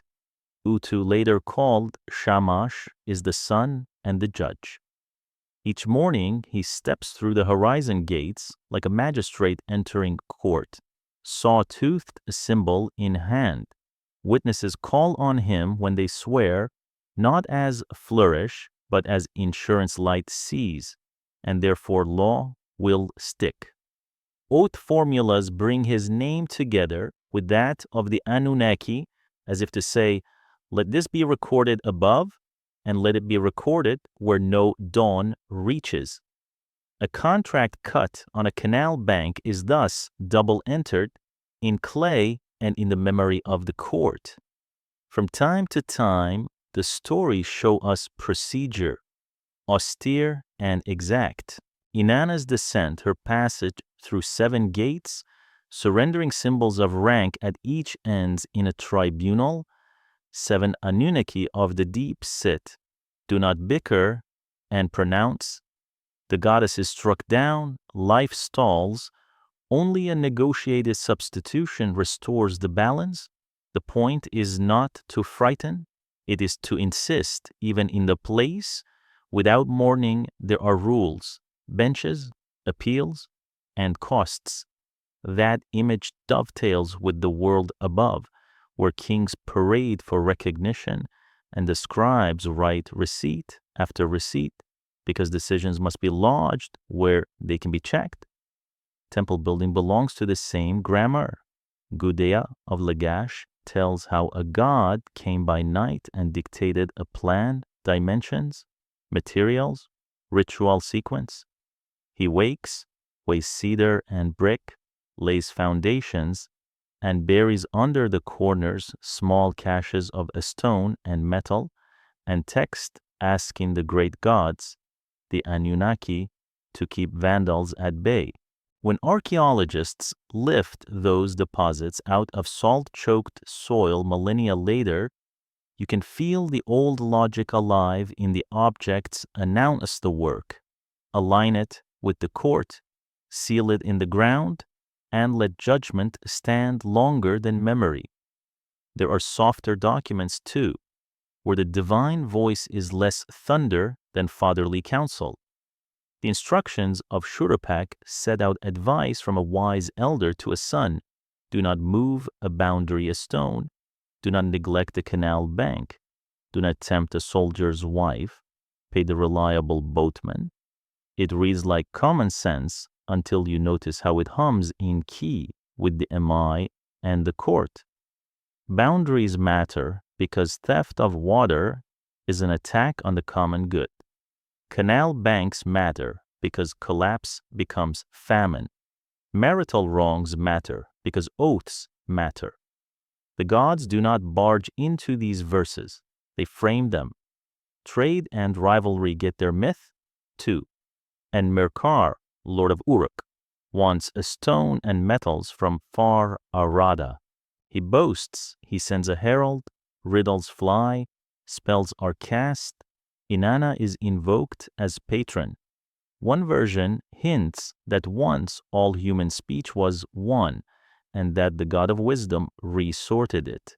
Beneath the glamour of mountain passes and diplomatic gambits is a durable theme. A city leans on its deity and on the council to tip the balance in exchange for ritual, justice, and craft at home. If the Anunnaki are the cosmic cabinet, then a shrewd king petitions, flatters, and performs. Behind these theater pieces, ledgers hum, offerings schedules from Uruk and Ur list barley, beer, bread, dates, sheep, oxen, birds, fish, perfumes, delivery after delivery, recorded with a precision that would make a modern quartermaster nod. The quantities are immense because the premise is clear. If you want the great court to keep decreeing harvests and safe returns, you keep their kitchens and choirs staffed. When trouble comes, you do not sue the gods. You add loaves and laments and ask the bench to reconsider. Divination rounds out the machinery with a candor that feels almost scientific. Priests pour oil on water and read the way the film breaks. They examine sheep livers and map marks as messages. They catalog the sky at manic length. The Great Celestial Series lays out if-then lines linking a red ring around the moon or a wind from a given quarter during an eclipse to outcomes in harvest and war. Extispicy compendia, thick as law codes, label zones on a model liver so that a trained eye can say what a nick or swelling once foretold. This is not stage magic. It is a bureaucracy's method applied to fear-gather cases, compare precedents, consult the lists, and decide. The underlying belief is simple. Once the Anunnaki speak, the line is fixed. Before then, perhaps a ritual can keep the wrong line from hardening. The coherence is the wonder. A story of Enki assigning duties echoes in the way a foreman calls crews to dredge a reach. The boat of me gliding to Uruk reappears in the way artisans startle a city awake with new workshops. The king lists claims about heaven's loan turn up in coronation rites and in a ruler's anxiety when omens sour. Utu's daily stride across the sky is recited in court when a witness swears. Inanna's humiliation below is whispered in a sick room when a family needs a rule to explain a loss. Gudea's temple blueprint breathes in every careful foundation trench. The instructions of Shurupak read like the minutes of a household that wants fewer arguments next month. And Merkar's boasts are shot through with the arithmetic of tribute. The offering lists buzz like a granary. The omen tablets feel like the filing cabinets of a city that refuses to be surprised twice by the same wind. If you listen for a moment of sternness softened by grace, you hear Enki again and again.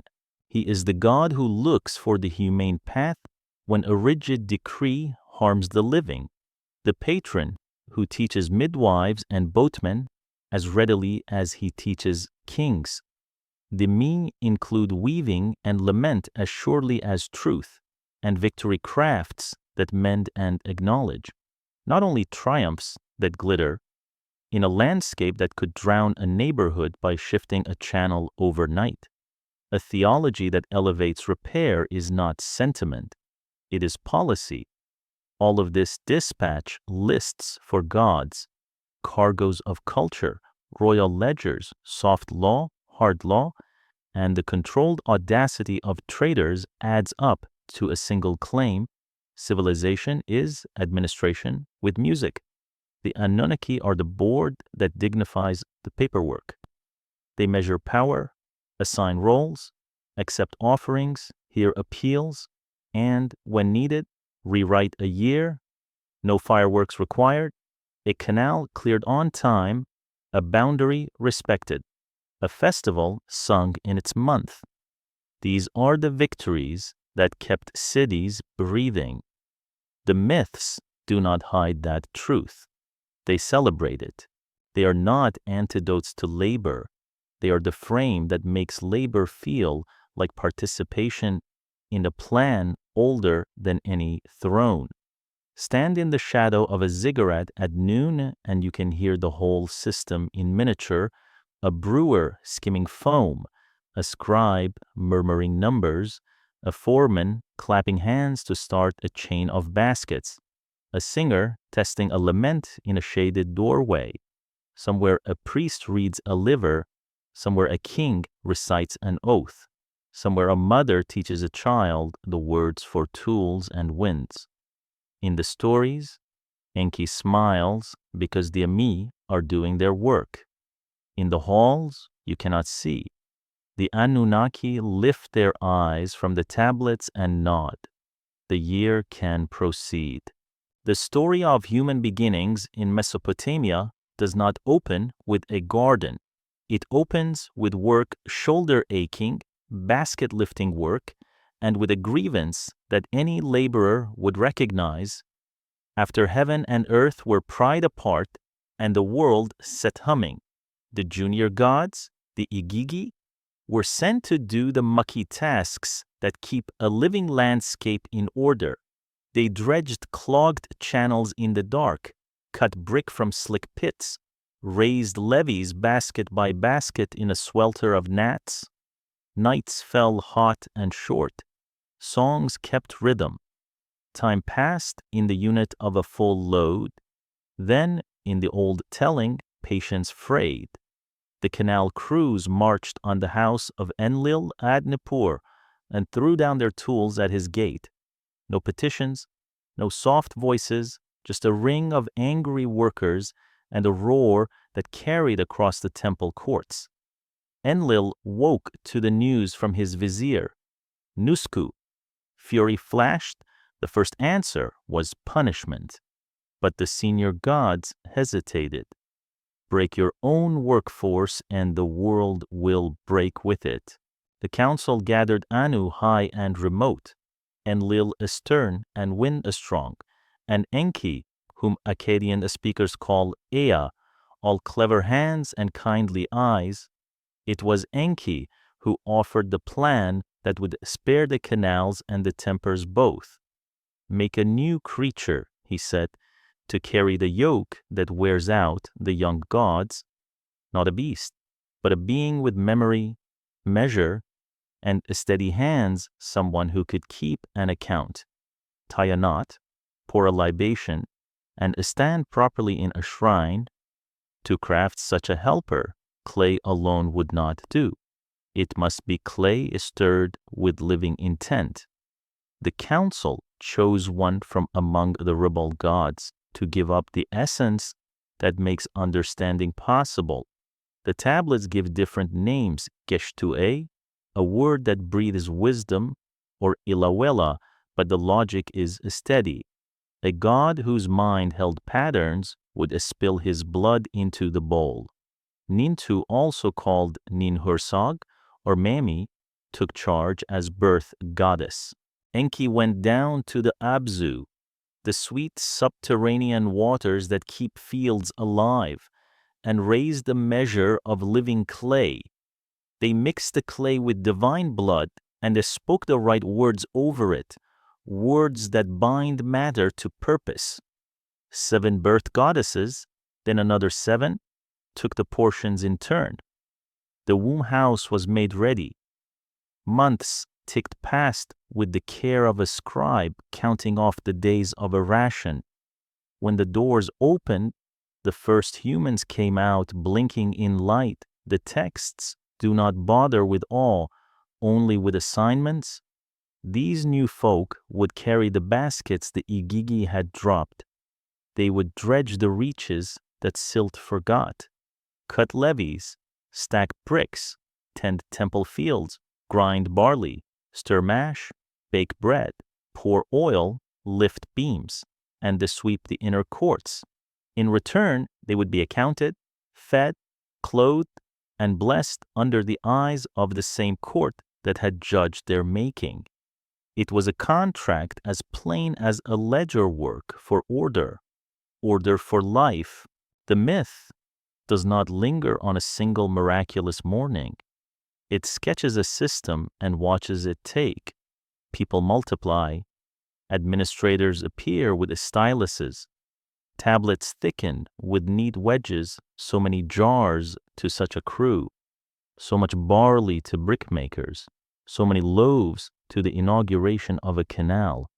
The work of the gods becomes a civic calendar.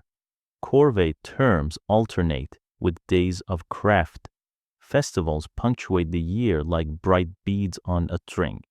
The new creature proves worthy, and the world settles into a rhythm a Mesopotamian would call sane. Enki keeps at their side like a patient master of apprentices. He teaches tools before triumphs, how to twist rope that will not fray, how to lay reed mats under mud brick so walls breathe instead of rot, how to set a boat's ribs so it rides a flood without cracking, how to look at water and see salt creeping into soil, and what to do when it does. He is also the quiet patron of women's wisdom. Midwives learn their craft under his eye and Nintu's, and the households learn to keep mothers safe with charms and cool cloth and an order of careful hands. A people designed to carry weight learns to carry one another. You can feel behind the myth's calm lines the grit of an actual economy. A scribe in Ur calculates rations in the sexagesimal way, so many sela of barley to a brewer, so many to a canal crew. A foreman in Lagash calls names from a tablet and points men to a reach that needs dredging. A brewer at Umma schemes foam and sets the first cup aside, quietly for the god. A temple steward counts jars of sesame oil and incense cones for the night's lights. The clay record and the clay body creature fall into step. There is humor, too, and a bite of recognition. When the igigi strike, the poet can't help a wry line about even divine backs having limits. When the first offerings are finally made, the gods gather over the smoke like flies, an image that makes you smile and then think about reciprocity with a new seriousness. The divine court is grand, yes, but the household is never far away. The cosmos behaves like a city that runs well because someone bothers to sweep. Still, success sours if unbounded. The poems say that as people multiplied, their noise rose into the night like marsh buzz in high summer. The gods lost sleep. Enlil, who loves order, scowled. Measures followed plague to hush the streets, then famine, then drought. Each time, Enki whispered a remedy, offer to the plague god and send him home. Fish the rivers and gather edible reeds until the fields recover. Dig deeper for water and shade the canals. Survive together. The pattern matters more than the particular year. Hard seasons come. Policy tries blunt tools first. Mercy and craft find gentler adjustments. But the hum of human life returns, and with it, the old complaint. The flood, which deserves its own long telling, gathers on the horizon like a black wall. Before that overtops everything, the creation story completes its practical arc. People have in them something of the God who gave his blood, and so they can understand a decree and answer a prayer. They can swear an oath that binds on two planes. They can see a rod and ring in a relief and know what it means. They can read a column of numbers and taste in it the future of a canal reach. In law collections that bear the names of rulers like Ur-Nammu or Lipit Ishtar, Penalties appear for moving a boundary stone or letting a levee fail through neglect. The correspondence with the myth is exact. If humans exist to shoulder the necessary burdens, then to drop them is not only a sloth, it is impiety.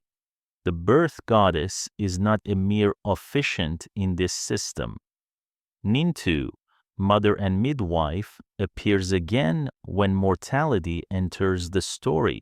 The texts say she sets a span, years counted, like the rows of a neat tablet, so that the world will not drown in its own success. It is a severe kindness, without limits. A narrow strip of river land would starve on its own abundance. With them, the system breathes. The myth is frank about the cost. Mothers will weep and families will tend graves. But a calendar in which the dead are remembered and the living take their turns is a calendar that can keep time. The art knows the same truth in its bones. Cylinder seals show files of men with baskets balanced on shoulders, crossing the plain like ants across a table's rim. Reliefs show boats edged with rope and packed with bound reeds and jars of pitch bitumen from bubbling seeps that made the difference between a craft and a colander. Foundation deposits small, shining bundles of the stone and metal with tiny inscriptions go into the corners of new walls, evidence that a builder asked the high court to guard his work when the city sleeps. Law, craft, liturgy, and a sweat meet like 4 canals at a bend, there is finally a tone in the creation myth that refuses to flatter. It does not call toil a curse. It calls it a vocation, the chosen answer to a strike that could have ruined everything. The gods do not rid themselves of responsibility. They keep the high work of decree and omen and judgment. Humans take the ground-level tasks that bind fate to food. Between those floors runs a ladder of ritual that keeps conversation possible. Offerings move up, blessings move down, news and complaint run both ways. A society that can talk to itself in that way stands a better chance of surviving the year the river runs wild. Stand at the edge of an old canal after rain, and the story takes on weight. The bank slumps in one place where a crew failed. In another, new reeds show where a cut was made at the right time. You can imagine the Igigi, mud to the knees, muttering, the glare on Enlil's face, the patient hands of Enki, Nintu counted months on a tablet's edge, and you can imagine the first human putting a basket on his back, feeling the pull, and finding in it not humiliation but belonging. The year would need him, the city would know his name, the court would hear his oath. The gods, relieved of the wrong kind of work, would keep faith with the rest. When the world filled with the clamor of its own success, the gods tried policy before cataclysm. Plague first grim, efficient, the kind of blunt instrument a tired council reaches for when sleep is scarce. Priests burned offerings, and Enki quietly coached the living on what would appease the fever. Then famine granaries hollowed, ration lists thinned to columns of zeros, and people ate reeds and fish where they could. Again, Enki whispered substitutes and salvage. Then drought canals fell below their sills. Sun baked the clay to powder, and wind moved through fallow fields with the sound of a rasp. Each measure quieted the night for a season, but the hum of human life rose again. Enlil, who loved order more than noise, proposed a last remedy. A flood would reset the ledger. The council swore an oath of silence. the kind that binds even gods by their own word. No warning. They vowed, "Let the waters do what decrees could not." Enki listened, weighed loyalty against pity, and found a path between. He would not speak to the man. He would speak to the wall. In Shurupak, a city on the Euphrates with the streets built snug against a long levee, lived a wise householder, Atrahasis, in the Akkadian telling, Ziusudra in older Sumerian lines, later Utnapishtim in the Epic of Gilgamesh. Enki went to the red house, leaned toward its plaited mat, and breathed, "Reed wall, listen. Pull down your house, build a boat, abandon goods, and save life. Take aboard seed of living things, caulk your seams with pitch." The instructions were not thunder, they were shop floor precise. Choose timbers and bundling reeds you can actually get in a land thin on tall trees. Set ribs close, peg joints tight, wrap the hull in rope, and slather bitumen black, sticky, plentiful, where the earth seeps with it into every seam. Make it a box, not a blue water prow stability over grace, a craft meant to float when the plane becomes a single moving plate of brown water. Atrahasis hired carpenters and rope makers, pitch burners and reed cutters. He paid them well and said the work was for the favor of the god. He loaded his craft with family and animals, tools and seeds, and people who could restart a city, smiths, potters, bakers, boatmen. Silver and gold sounded like vanity, but in a world to be rebuilt, they were portable contracts, the promise of trade to come. Then the sky went black as if a lid had been set on the world. The storm god roared, and the river rose up against its beds with a speed no levee could answer. The deluge pounded for 6 days and 7 nights in one telling, a different count in another, but always with the same violence. Trees laid down like wheat, walls peeled from foundations, barges ripped from their moorings and thrown into streets that were already rivers. The tablet lines do not flinch. People clung to rooftops that became rafts and then vanished. The craft rode it out, pitching like a reed basket set on boiling water because it was built for that single job. A small, almost cruelly human moment survives the din. The gods, who had sworn silence, cowered at the edge of the sky like dogs in a thunderstorm. Ishtar, Inanna, wailed at the ruin. Enlil's jaw set. A decree had been carried out beyond recall.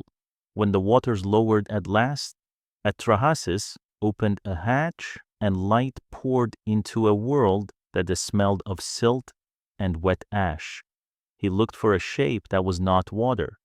He sent a dove, it returned with wet wings. He sent a swallow, it came back as well. He sent a raven, it found a perch and did not return. That absence was a kind of map. The boat grounded. He stepped onto thick, new clay. The first act on land was not a boast or a speech. It was a sacrifice. He stacked wood and sweet reeds. He burned flesh and poured out drink. The smoke lifted in a ribbon the color of bronze, and the waiting gods gathered around like flies, comic in image, clear in meaning. While the flood lasted, no kitchens had been tended, no processions had circled courts. The divine household had gone hungry. Ishtar lamented the excess. Enlil saw the smoke and knew the letter of the oath had been bent. He raged at the survival. Then Enki spoke, firm and reasonable, the way a good counselor sounds after a disaster. If a world can be made unlivable by plenty, he said, then do not drown at set limits. Shorten the span of human years. Open the gaps of fertility. Let there be a ceiling so that the system can breathe. Different tablets choose different details for the settlement, but the logic holds.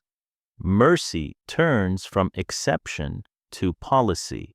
In the Gilgamesh version, the hero and his wife receive life like the gods and go to dwell at the far mouth of the rivers, a way of saying they are out of the system, a witness and a warning rather than a model. In the Sumerian Ziusudra tale, the hero is granted life and a place in Dilmun, the land of dawn imagined somewhere toward the Gulf, bright with purity and beginnings. Either way, the new order binds the living to mortality not as punishment alone, but as a design choice. Enough is enough, because the rivers are generous and quick to anger. Memory sorted history around the hinge. The Sumerian king list says, kingship rested here and here and here before the flood, and then reappeared at Kish, after a neat ledger's line pulled across a long page. Archaeologists with trowels and patience found in Shurupak, modern Farah, and at Ur, bands of clean river clay laid between layers of human occupation. They are not a world ocean, but they are precisely what a delta remembers a catastrophic inundation in the early 3rd millennium that forced people to move, rebuild, rename. Put a finger to that clay and then read the line about tearing down a house to build a boat, and the myth feels less like fantasy than an honest answer to the scale of loss. Even the boat is plausible. Tall cedar was rare this far from the Lebanon. Mesopotamian craft were long baskets with the spines reed bundles lashed to frames, rope in figure eights across pegs, then seams packed with bitumen that bubbled from the ground. On canals and flats, they moved like swans. In a deluge, the winning shape is a sealed box with low center of gravity. A scribe who watched barges for a living could design it with a stylus and a string.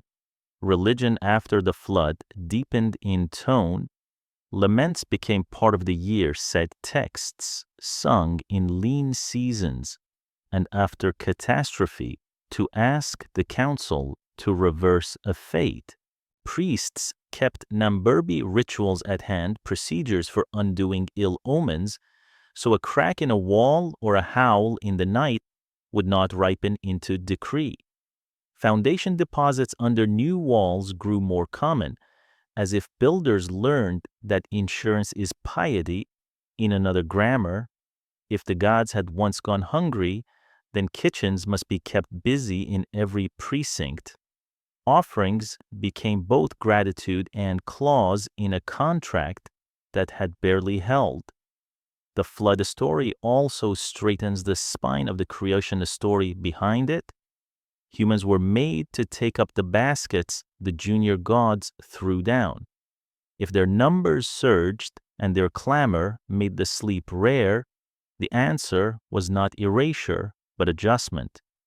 Enki's counsel bridges both tales, teach, spare, measure. In a riverland where too little water stuns barley and too much dissolves a year into mud, moderation becomes sacred. Mortality, in this light, is ecology with a prayer attached. There is one more gift tucked into the wreckage. Atrahasis Utnapishtim takes aboard not only families and animals, but the seed of crafts, a traveling archive of a skill. When the waters settle, he does not wait for miracles. He sets hands to work and uses what survived cords, kilns, recipes for pitch and bread, the old ratios for beer. Mesopotamian hope is not sky bright, it is workshop bright. It says that if you plan and pay and keep the calendar of offerings, a city can stand again. In time, the story traveled far and shed and gained names: a family in a single boat, birds released one by one, a sacrifice scented enough to bring the divine close. All these cross languages. The Hebrews would recast the tale with a single god and a rainbow promise. The bones remain. But on the lower rivers, the flood stayed what it had always been: a stern lesson about living on a plain made by restive water, and a reminder that power, divine or human, is best when it bends toward proportion. So the council adjourned from its darkest decision with a different habit. Decrees still mattered. Festivals still moved crowds in step. But destiny became less a hammer than a scale. The river would rise each spring. People would watch the wind, count the days, check the banks, and keep promises. And somewhere at the mouth of the rivers, in a place the poets placed at dawn, an old survivor kept a quiet life as the living learned to love limits. Civilizations don't flip like a coin, they tilt. After flood and rebuilding, the center of gravity on the lower rivers drifted toward a city that understood pageantry as policy. Babylon began as one more key along a braided waterway. Its scribes competent, its traders brisk. Then came a line of Amorite rulers who learned to make law visible and alliances durable. The most famous of them, Hammurabi, set judgments in a stone with a clarity that still makes a reader sit up. But the statutes alone do not knit hesitant cities into a common year.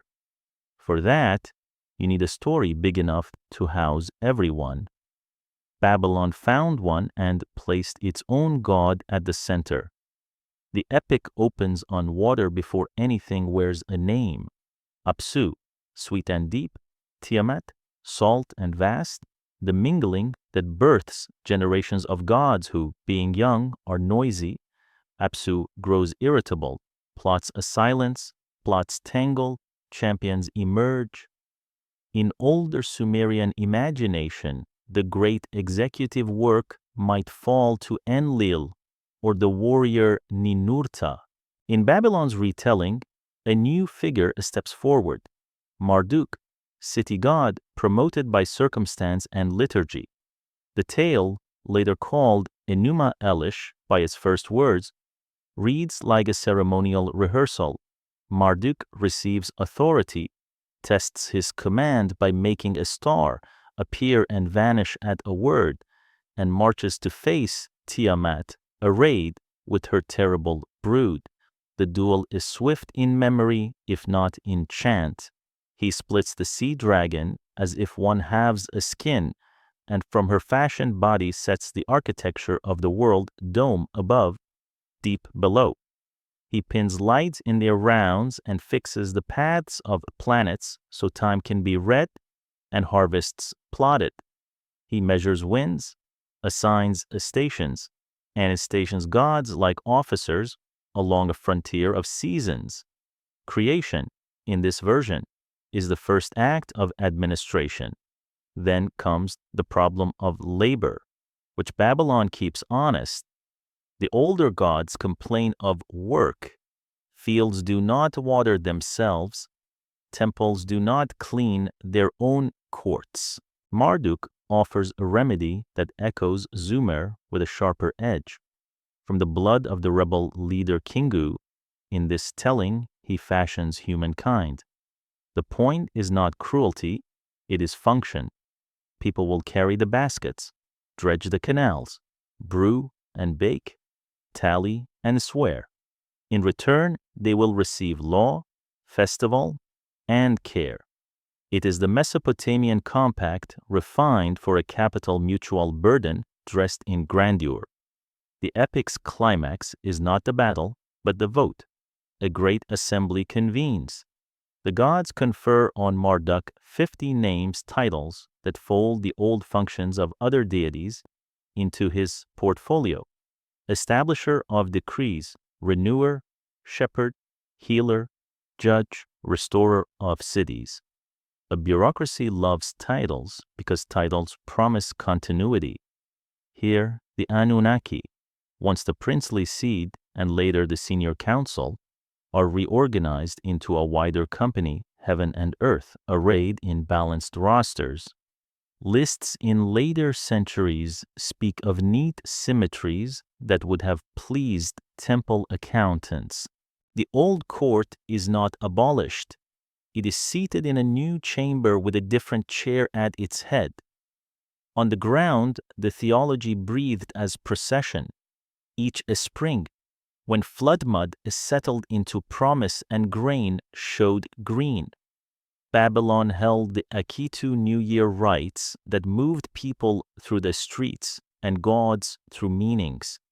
Priests chanted Enuma Elish in cedar-scented halls, while the statues of visiting deities arrived from their home temples. As if the land itself came to witness the renewal, in the Esagila, Marduk's great house, the king entered humbled, regalia were removed. The high priest struck his cheek and demanded confession. If tears came, if the king flinched before the god, with a human tremor, the omen was good. Authority should know its limits. The scepter returned. The procession wound toward the Akitu house beyond the walls, and the year began under a fresh verdict.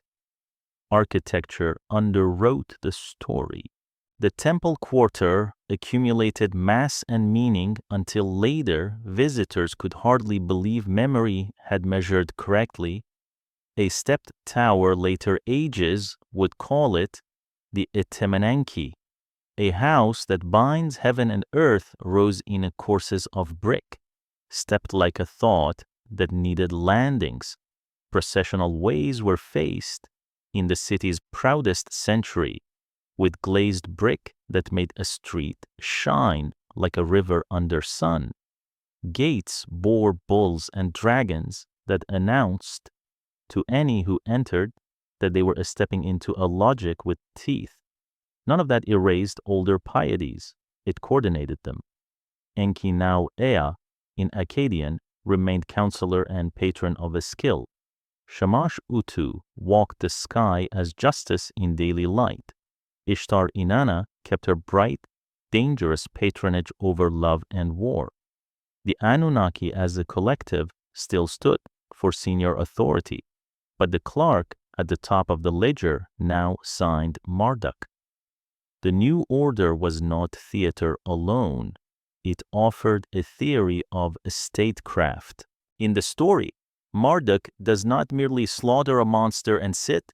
He sets calendars, posts guardians, names stars, returns cities to order. That is precisely what empire needs to hear from its god, not only charisma, but maintenance. Hammurabi's famous stele, carved generations before the Ishtar Gate that tourists now recognize, shows a king receiving a rod and ring from Shamash, the son of justice. In seal scenes and wall reliefs across centuries, the same grammar recurs, measured authority conferred from a seated figure. Law is not a personal mood. It is a tool loaned from a court that outlasts any one ruler. The tablet of destinies glints in these stories like a hard rule about legitimacy. In older epics, a proud being steals it from Enlil's precinct, and chaos follows until a champion restores it to rightful hands. Later retellings move pieces on the board. Sometimes Ninurta, sometimes Marduk wears the laurel, but the message ignores fashion power without a recognized signature unravels. You can win battles and still lose the year if you cannot persuade heaven and the people who speak in heaven's name that your decrees are properly lodged. Babylon's theology traveled well because it honored what came before while giving ambitious cities a center. When Assyria rose, it borrowed the grammar while changing caste. Ashur took lines once given to Marduk. Ninurta and others played champion. Yet when Assyrian kings took Babylon, they staged restorations, and apologies because Babylon's liturgy conferred a kind of legitimacy you could not exactly loot.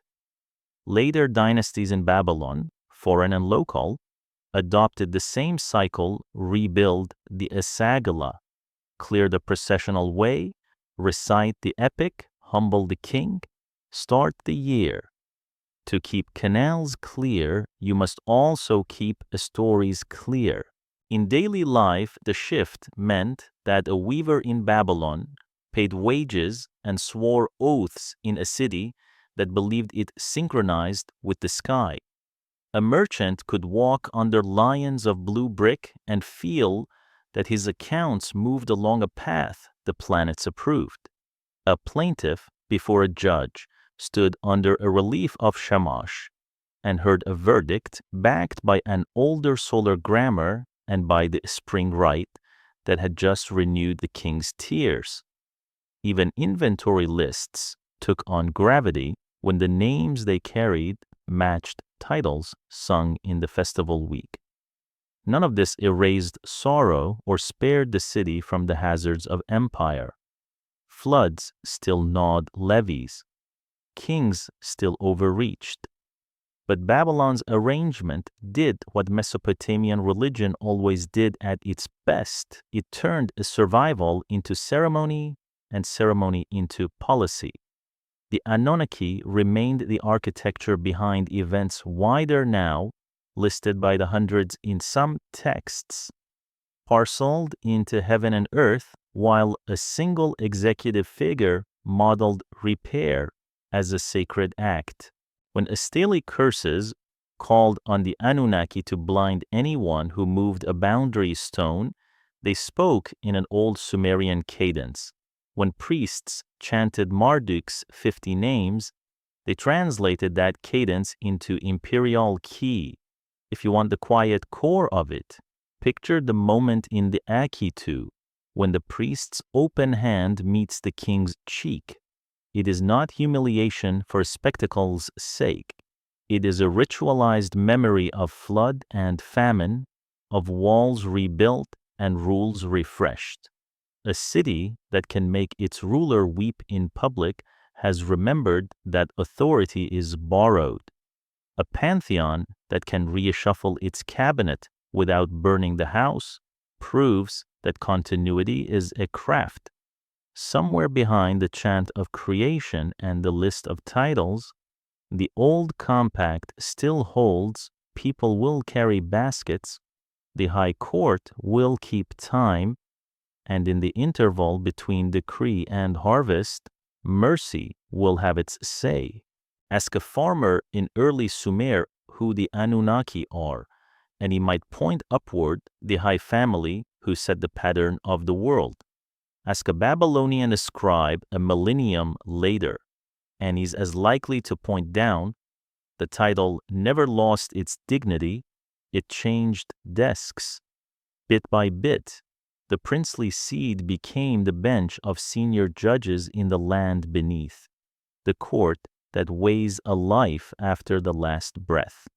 Not a contradiction, but a reassignment. The same ancient authority applied where every household, but sooner or later, was headed. The Mesopotamian afterlife was no meadow of bliss.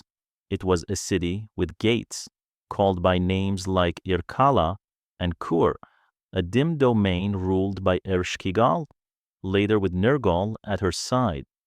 The road in ran across the river Hubur on a ferryman's boat, with gatekeepers who demanded proper words. Shade life depended on the living beer poured, bread set out, names spoken at the right times. Neglect the rites, and a spirit might grow lean, restless, and troublesome. Keep them, and the dead stayed fed and quiet. Into this practical economy of remembrance, the Anunnaki descended literally as the 7 solemn judges whose verdicts could not be appealed. Stories teach the rules. In the descent of Inanna, the queen of Uruk chooses to visit her sister below. At each of 7 gates, a piece of her power is removed, a crown of beads, staff, until she stands bare before the law. There sit the 7 of the Anunnaki, eyes fixed with death, and their judgment is swift. She is struck down and hung on a hook. Only by clever intercession and a substitution does life return to the upper world. The tale is stern by design. Even the boldest goddess yields to procedure. The underworld is not chaos. It is a court. Elsewhere, the same court appears at the edges of human grief. In the Epic of Gilgamesh, the heroes speak of Anunnaki who decree death, and the vision of below is dry and administrative. Shades eat dust unless their kin pour the month offering. One with many sons sits high. One forgotten gnaws scraps. Akkadian texts call the ghost an etemu, something that needs paperwork in both worlds. Priests kept that paperwork. On the 30th day, families brought the kispu water, beer, bread, dates, and recited names. To fail was to invite a case before judges you did not want angry. Legal thinking saturated everything, even magic. If fate is a decree, then a bad omen is a draft, not a sentence. The Namburbi rituals exist to undo an omen before it hardens.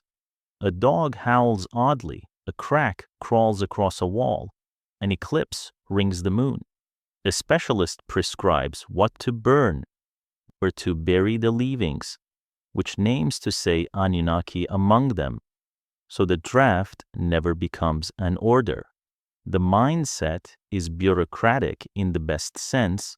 Reverse the memo before the seal is pressed. You can hear this tone in boundary stones too. The Kasite Kuduru field markers carved with grants and curses showed emblems of major gods and then called an entire court to witness. Whoever shifts the stone, falsifies a measure, or tampers with a record is handed, line by line, to the Anunnaki of heaven and earth for blinding, seed cutting, house ruining. The words are fierce because canals are survival lines. A moved marker is not only theft, it is a threat to the harvest.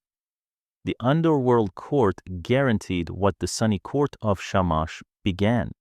By the first millennium, scribes liked a neat pair, the Igigi for the bright gods above, the Anunnaki for the elder powers below. The pairing does not erase the old memory, it shelves it. Heaven sends signs, the deep keeps ledgers. The same number that haunts gate and decree 7 organizes dread and reassurance. 7 gates, 7 judges, 7 decisions completeness, not cruelty. In incantations, to list the 7 Anunnaki is to say you have consulted every authority. One god's story brings the personnel into focus. In Nergal and Ereshkigal, the warlike lord offends the queen below by refusing to stand. Protocol is broken. Summoned to make amends, he storms the realm, seizes the throne, and then, in a reversal that comforts order, marries Ereshkigal and shares rule. He is not born an Anunnaki, but he works with them on the same bench. Titles move, duties endure, even plague and battle, Nergal's domains must answer to procedure. Archaeology agrees in its dry way. Tablets describing monthly offerings to ancestors sit beside law codes that punish boundary tampering and ritual handbooks that avert portents. The same cities that raised towers for the sky also cut sloped shafts for burials, set bowls and lamps at heads, and sealed jars of beer in graves. Royal tombs at Ur show the early extravagance lyres, gold. Attendants of a court ascend below. Later graves are humbler, but the toolkit remains. A lamp is as much a theology as a light.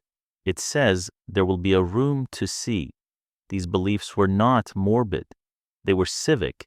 A people who expected to read their names again in a far court behaved differently in this one. Oaths invoked the Anunnaki to bind a promise past the lifetime of anyone in the courtyard. Laments, sung when cities fell, asked the same elder judges to soften and allow gods to return to their temple's poetry as petition to a bench that could reverse policy. Foundation tablets buried in new walls asked the underworld to guard what the living had just built. A city is a negotiation with time. Who better to witness than those who keep time after the pulse stops? Even the cataloging habit, the urge to list and classify, finds a home below. Priestly tablets from the late first millennium sort the denizens of darkness, with tidy confidence gatekeepers with names. Watch demons who patrolled thresholds. Deities who take statements and note infractions.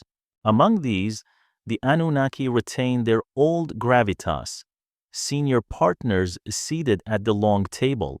The picture is not meant to terrify, it is meant to reassure. The same civilization that kept rations on clay believed that somebody kept the larger ledger safe from mold and fire. If this sounds somber, remember the tenderness of the rites. A young man carries a jar to a family pit on a quiet evening. An old woman speaks the names of her forebears. Voice catching on one, a child watches, learns the month, and asks why the bread must be whole. The answer is gentle wholeness for those who cannot bake for themselves. Faith here is not about ecstasy. It is about attention. The Anunnaki are the promise that attention is seen and that care offered in the dark counts. And still the older usage breathes. Hymns to Enlil speak of fates fixed on high, and the solar prayers to Shamash expect open-air justice. The reseating of the Anunnaki does not sever the cord between sky and earth. It completes the circuit. If the sun's court misses what slips into the grave, the deep court catches it. Justice has two jurisdictions, which is exactly what a riverland where walls fall and archives scatter requires to believe in continuity. What changed the job description? Time, empire, and the human need to place the last questions somewhere sturdy. When city-states became empires, the pantheon grew managerial layers. When loss accumulated flood, war, exiled people wanted a final hearing not subject to a king's mood. So the elders moved to the place nobody conquers. The Anunnaki did what they had always done, gave the world a grammar now written on a quieter page. In this arrangement, grief becomes livable, law becomes durable, and hope becomes honest. A promise sworn by the Anunnaki reaches beyond a life. A wrong might be weighed even if the wrongdoer dies comfortable. A kindness done without witness still has a ledger line. It is not a bright theology, it is a good one. A world of canals and clay could hardly ask for more. For almost 2,000 years, the names of Enlil, and Inanna were no more than a rumor in the dust. Temples slumped into mounds, bricks turned back to earth, the rivers wandered off and left silent platforms to the wind. What woke the past was a modern hunger for proof.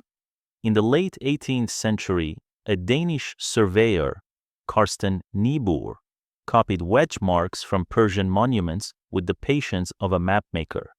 A schoolmaster, Georg Friedrich Grotefend, squinted at those marks and guessed royal names in the simplest script. He was right often enough to keep the door ajar. Then a cliff in western Iran opened it wide. At Behistun, King Darius had ordered his triumphs carved in three scripts: Old Persian, Elamite, and Akkadian. In the 1840s, Henry Rawlinson risked rope and rock to trace the cuneiform. Old Persian yielded first, and with it the way into the other two. Once one language spoke, the others began to whisper. Digging kept pace with reading. Paul Emile Botta cut into Khorsabad and pulled winged bulls from the soil. Austin Henry Layard turned up palaces at Nimrud and Nineveh, long corridors of carved stone where kings stalked lions forever. In a storeroom at Nineveh, Layard and his colleague Hormuzd Rassam found shelves of clay tablets, the royal library of Ashurbanipal. The slabs looked drab until a young assistant at the British Museum, George Smith, pieced fragments together in 1872 and realized he was staring at a flood story older than Genesis. When he reached the lines about birds sent to search for land, he reportedly leapt up in the reading room. The wedge marks had become a voice. Farther south, the sacred city of Nippur yielded a different treasure. In the 1880s, the University of Pennsylvania's expedition, Peters, Haynes, Hilprecht, and their crews hauled out tablets by the basket. Amid the Akkadian texts lay something stranger and older Sumerian, a language with no known cousins, preserved because later scribes kept copying its hymns and myths for school. The Enuna, offspring of An, stepped out from behind the Akkadian Anunnaki. With Sumerian grammar slowly mapped, the family of gods gained clearer shapes and older names. Enki spoke before Ea. Inanna smiled behind Ishtar. A title that once seemed a footnote Anunnaki resolved into a working term for the senior circle, first on high and later below. Archaeology refined the picture with places and plans. Robert Koldewey spent 18 years at Babylon, tracing the long processional street and standing before the deep blue of the Ishtar Gate. He walked the foundations of temples and the footings of Etemenanki, the towering staged platform remembered in later ages. Sir Leonard Woolley cleared the ziggurat at and nearby, the Royal Cemetery, where gold, lapis, carnelian, lyres, and carts lay in funeral order, a court exported to the underworld with lamps still set by heads. In trench after trench, Woolley recorded a clean band of river clay he took for a great flood in the 3rd millennium, not the drowning of the world, but an ending severe enough to seed a memory. The match with the old poems did not need thunder. A river that changes its mind can erase a generation. Museums learned to care for clay as if it were silk. Conservators cleaned tablets with soft tools and fitted edges like puzzle workers. Infrared light coaxed faint wedges from worn surfaces. Scholars rebuilt ancient bookrooms in their minds by mapping where tablets had fallen omen lists near doorways, rituals in a corner, lexical tables stacked like primers. The more the material settled into order, the more the theology did too. Cylinder seals, cut with the delicacy of a jeweler, showed the same scene in miniature again and again, a seated deity proffering rod and ring, a human official approaching with hands clean. Law codes carved in a stone were the same message on a larger stage. Authority is measured and given, it is not seized. In that frame, The Anunnaki made perfect sense originally, the senior partners in Heaven's council. Then, in later imagination, the bench in the deep that keeps the last ledger. Assyriology, a name that was stuck because Assyria's palaces dazzled, first grew into a craft with its own patient rituals. Students learned sign lists and the quirks of ductus, the shape of a wedge that could date a line. They memorized lexical series, the ancient vocabularies teachers used to drill apprentices. They traced myths across languages and centuries, restoring a half line in one tablet from its twin elsewhere. Names became friendly. Thorkild Jacobson, with his poet's ear for early religion. Samuel Noah Kramer, turning classroom copies into fluent narrative. Benno Landsberger mapping technical terms. W, G, Lambert, and A, or George shaping epics into readable wholes. Behind their editions stood rows of anonymous schoolboys in old rooms who had copied lines until the ink in a human voice was laid thick on clay. The rediscovery of the Anunnaki inside this scholarly workshop was steady rather than sensational. Early Sumerian hymns presented the Anunna as the high assembly that fixes destinies at Nippur, Enlil presiding. Later Akkadian incantations invoked the Anunnaki as the 7 great judges of the netherworld. Between these poles, texts of many purposes, foundation deposits, boundary stones, letters, rituals called on the great gods as witnesses whenever permanence mattered.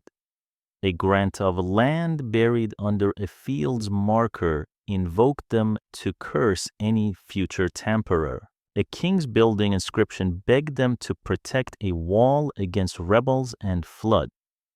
In every case, the old title acted like a seal on a document. The cosmos has assigned this context-sharpened meanings.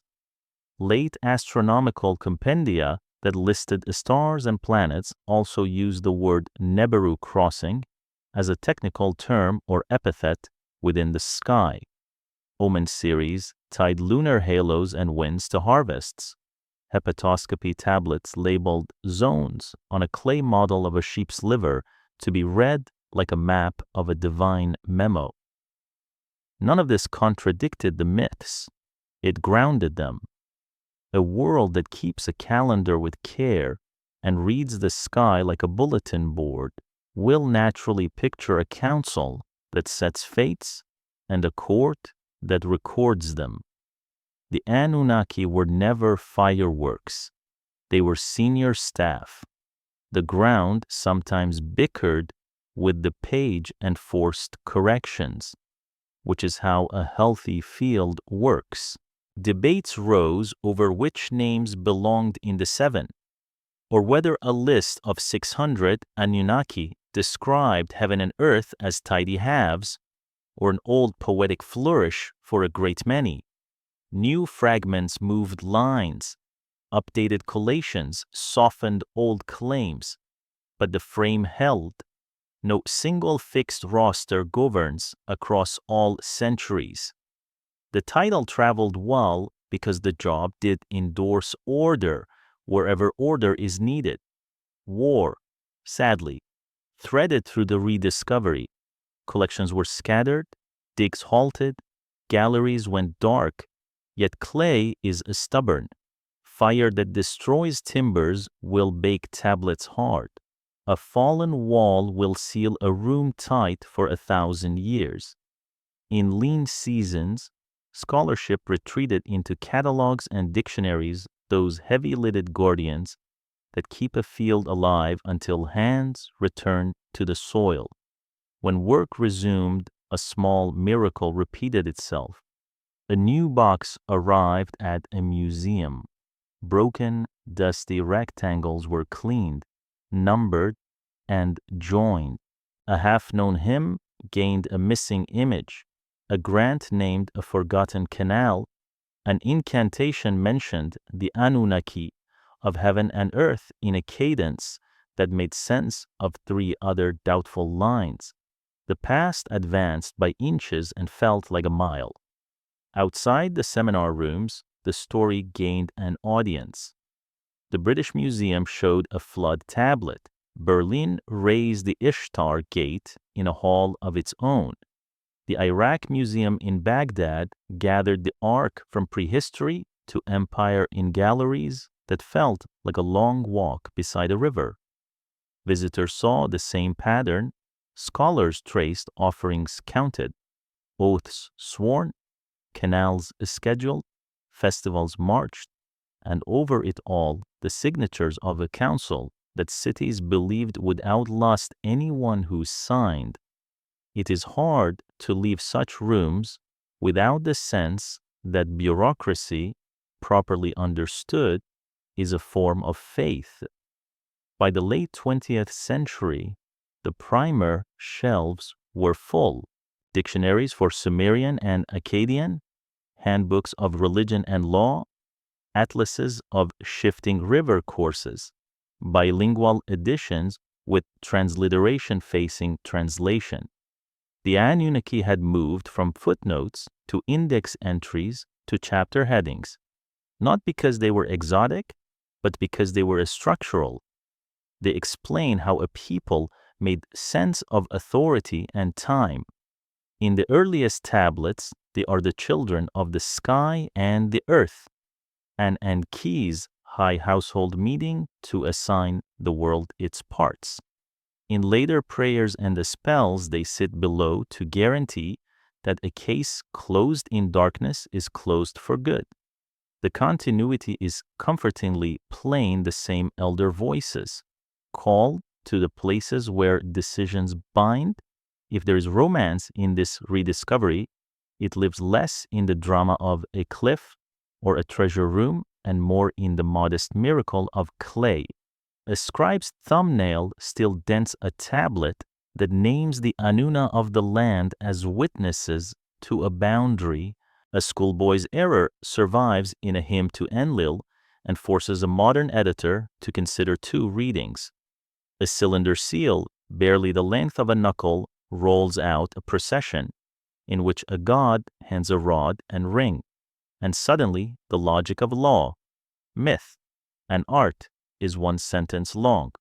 Out of such small, patient survivals, the voices of the first cities returned, and with them the Anunnaki, not as monsters or masks, but as the quiet architecture behind a civilization's most important promises. Once the tablets began to speak in modern languages, most readers were content to marvel at the poetry, the legal wit, and the stubborn practicality of the first cities. A few wanted a bigger thunderclap. They looked at gods who came from the sky and decided the sky might be literal hardware. In the 1960s, a set of popular books began to ask if old stones were launch pads and if old myths were maintenance logs. The questions were generous with wonder and stingy with context, and they sold briskly because they promised that the earliest chapters of human life came stamped with an interstellar seal. The leap that pulled the Anunnaki into this orbit arrived in the 1970s. One writer proposed that a stray world called Nibiru loops through the dark on a long, cold curve and, at intervals, draws near the sun. Its inhabitants, he said, were the Anunnaki, no longer a high council of gods, but a traveling people with a purpose to mine Earth's gold and patch a failing atmosphere. He made Enki into a scientist in an apron, recombining clay and divine blood as if the tablet were a lab book instead of a ritual explanation for why humans can talk to heaven. He assured readers that the Cuneiform proved it. A story that had been about law, work, prayer, and limits suddenly wore a spacesuit. The appeal was undeniable. The theory had the glamour of planets, the intimacy of parentage, and the flattering suggestion that we by accident or design were part machine, part royalty. It marched across paperbacks and television studios, where cameras learned to adore the silhouette of a ziggurat at sunset. What if became a business model? Cylinder seals swelled to fill entire screens. A narrator's voice softened to a secret. The word Anunnaki took on a shimmer it had never had in the hymns. A second track, less noisy and more stubborn, ran alongside. Assyriologists noticed that the late astronomical texts use Nibiru as a title, the crossing applied to certain stars or to Jupiter in a given configuration. They pointed out that in the older Sumerian material, Anunnaki is not a population of spacefarers, but the senior assembly of gods, the high court that fixes destinies. They showed that the clay and blood passages sit beside birth rituals and divine ordinances, not inside anything that looks like a lab. Astronomers, meanwhile, did the thing astronomers do. They measured. Large bodies advertise themselves. They tug on planets we already track. They glow in wide field surveys. Amateur observers find them years out. No rogue giant loomed. The dates slid. The promises reset. The sky declined to cooperate. Yet the appetite survived. As 2012 approached, some voices promised a return, a reckoning, a curtain lifting. The year came and went as years do, full of storms and elections and quiet victories in kitchens. Planetaria used the occasion to teach celestial mechanics with a gentle grin. Museums tuned their wall labels to anticipate the questions that would arrive with the next tour. No one scolded. The best curators led visitors back to clay, to a boundary stone that calls the Anunnaki to witness a grant of land, to a hymn that praises Enlil for setting fates, to an omen series that links a halo round the moon to winds and harvest not to frighten, but to show how a real system hangs together. Meanwhile, the internet turned curiosity into a neighborhood. Forums bloomed where readers stitched together translations, drawings, and dreams. A thoughtful amateur scanned a century-old article. A graduate student posted a transliteration of a hymn. Someone else linked satellite images of mound fields and asked what lay beneath. Videos spliced stock footage to the thump of an invented heartbeat. In these rooms, the word Anunnaki became a password. Use it, and you signaled that you were willing to entertain a very large story about where we came from and why we work the way we do. Fiction and games joined in, borrowing the term for its music. A role-playing supplement listed the Anunnaki as an antique faction with relics that bend time. A science fiction novel buried a signal under a desert tower and waited for it to wake. Comic artists drew tall figures in horned crowns stepping from light while bystanders shaded their eyes. None of this claimed to be history. It was the same kind of creative borrowing that lets a Sumerian hymn make the moon a boat on the night river and the dawn a gate the sun steps through with a sawtooth of justice in its hand.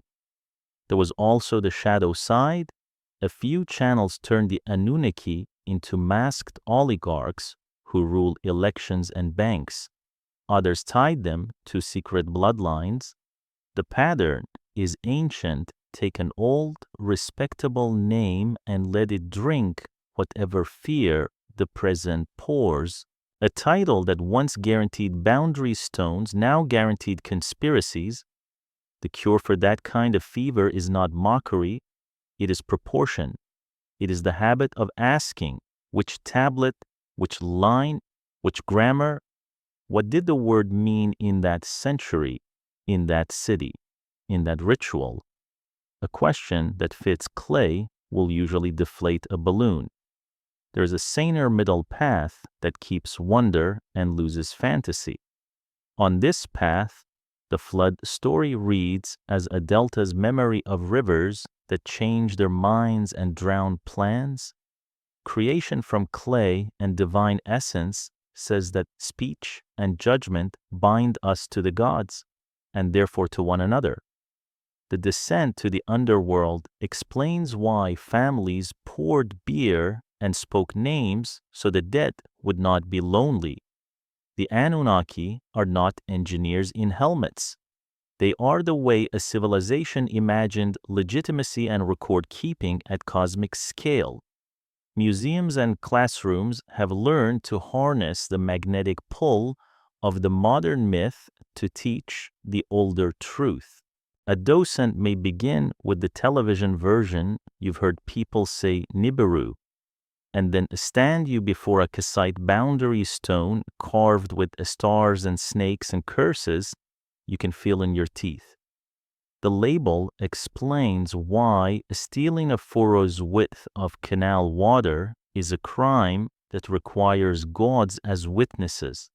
A teacher might let a class design a reed and paper boat to carry seeds across a tub, then read the boat building lines from Atrahasis.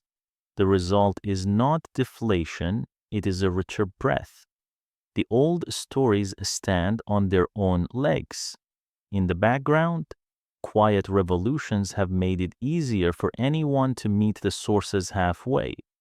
Digital corpora let you search a word across hundreds of tablets and see every place it occurs. Photogrammetry gives broken clay a precise, rotatable body on a screen. Open access dictionaries take some of the mystery out of a sign list. You can watch a conservator tease a faint wedge from the surface of a tablet under raking light. The Anunnaki, seen through these tools, return to their original roles, a name for the elders whose signatures made decisions stick. Why then does the Astari version endure? Because it satisfies two cravings at once. It gives a shiver of cosmic importance, and it offers relief from the slow, collaborative labor that the real story requires. The truth is less cinematic and more durable. It says that a council sat in a city built of mud brick and counted offerings, that it fixed destinies so canal rosters could be kept, that it heard oaths, punished thieves of boundary stones, and, in later centuries, kept the last ledger in the dark. It says that kingship is alone, that mercy finds workarounds when rules chafe, and that limits on life, on power, on appetite are a gift that lets a society breathe. The Anunnaki now live a double life.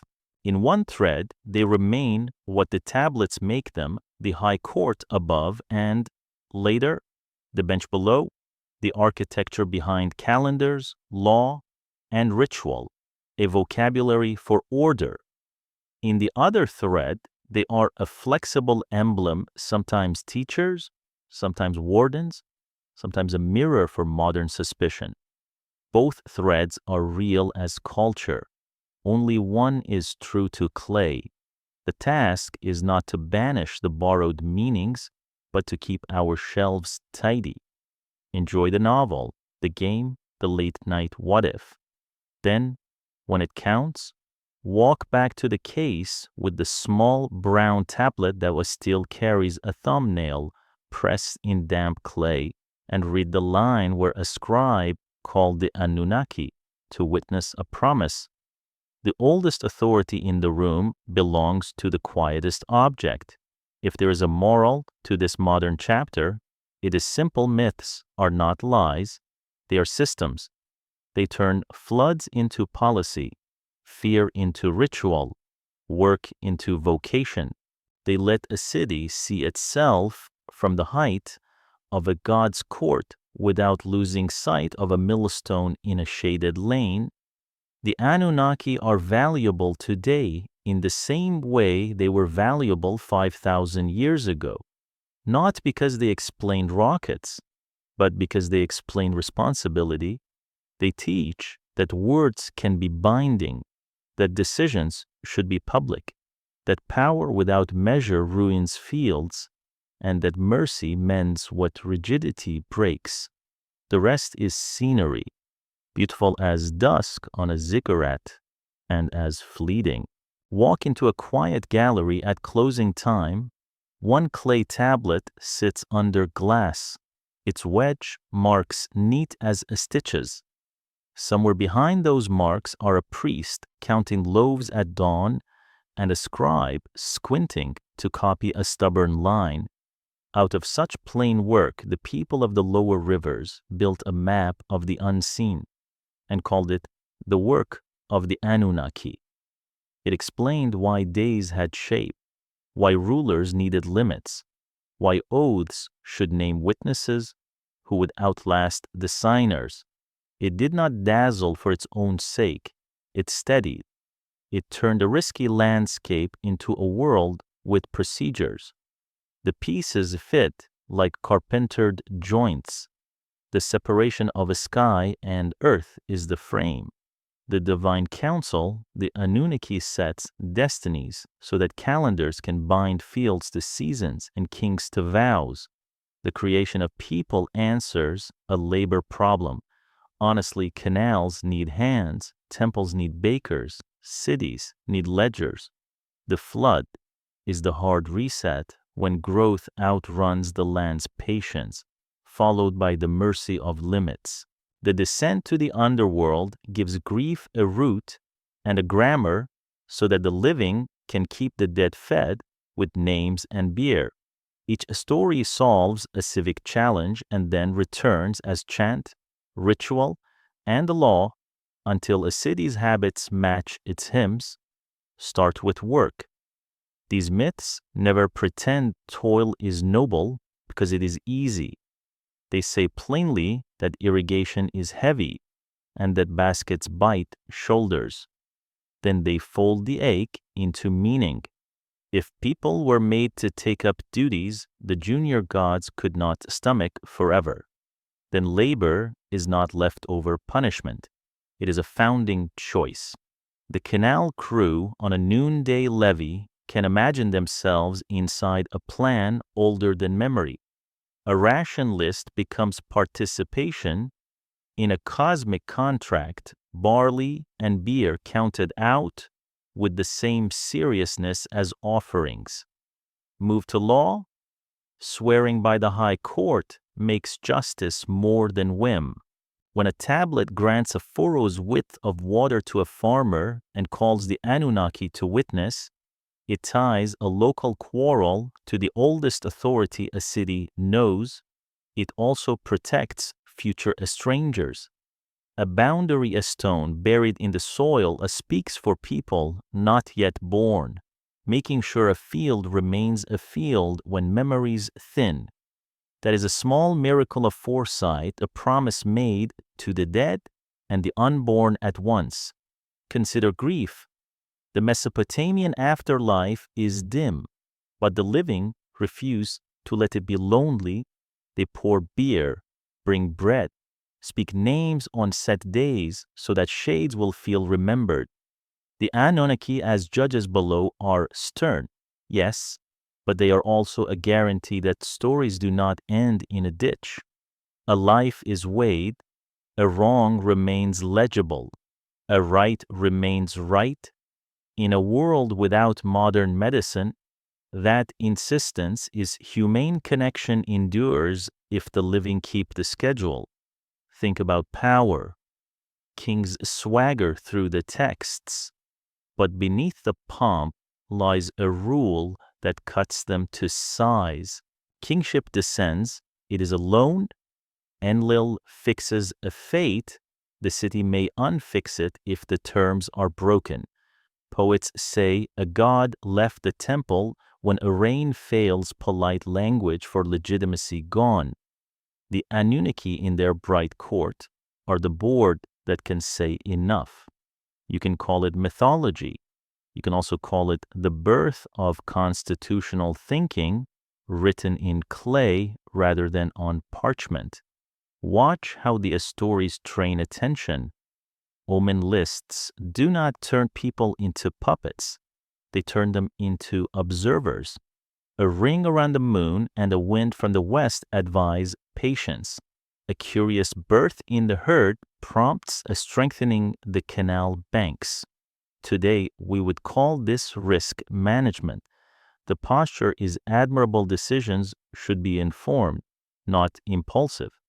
Even when the method is off by modern standards, the habit look outward, record carefully, decide remains sound. Notice the tenderness for craft. Enki blesses clever hands. Ninhursag blesses well-made life. The divine ordinances the me rank weaving, music, carpentry, brewing alongside truth and victory. These are not frills. A boatwright who knows how to seal a seam is a servant of order. A singer who knows a lament keeps a community honest about a loss. When the council blesses a project, it is blessing a skill as much as outcome. There is a bracing lesson about limits. After the flood, life spans shorten not as a spite, but as policy so that the world does not choke on success. That is ecological thinking before the word existed, a ceiling chosen so the system can persist. The ancients heard a boundary that let gods sleep and the land rest. We hear water tables and ration cards. Either way, enough is a virtue. Virtue itself refuses to be simple. Enlil stands for authority and can be too stern. Enki stands for mercy and can bend rules to save life. Inanna stands for desire and ambition, forces that build cities and start wars. Utu stands for justice and must-read hearts as well as tablets. No god is a cartoon. No impulse is pure. The result is an ethic of balance. Draw the camera closer, the high council decrees translate into ordinary scenes. A brewer skims foam and tips the first cup to the ground. A canal crew eats dates in the shade and returns to lift baskets in a rhythm that sounds like a drum. A shepherd calls his flock as a scribe tallies at the gate. A midwife murmurs a hymn to the mother of all living. When blessing arrives, it feels like ease in these exact tasks. Even war is domesticated. Before campaigns, kings consult omens and priests, swear to spare certain shrines, march within a calendar, and return to a festival that knits a bruised city. The Anunnaki do not ban violence, they subject it to expectation. Power must answer to a schedule and witness, and there's mercy. The flood ends not in triumphal laughter, but in regret and a new plan. Inanna returns from the underworld through a negotiated substitution that keeps rules while letting life resume. Even curse lists include a line that blesses anyone who restores what was broken. A society that lives by rules still needs repairs. It is easy to imagine that belief in a divine council belongs to a distant age, until you notice how much of our life echoes the older pattern. Councils and courts decree outcomes that shape years.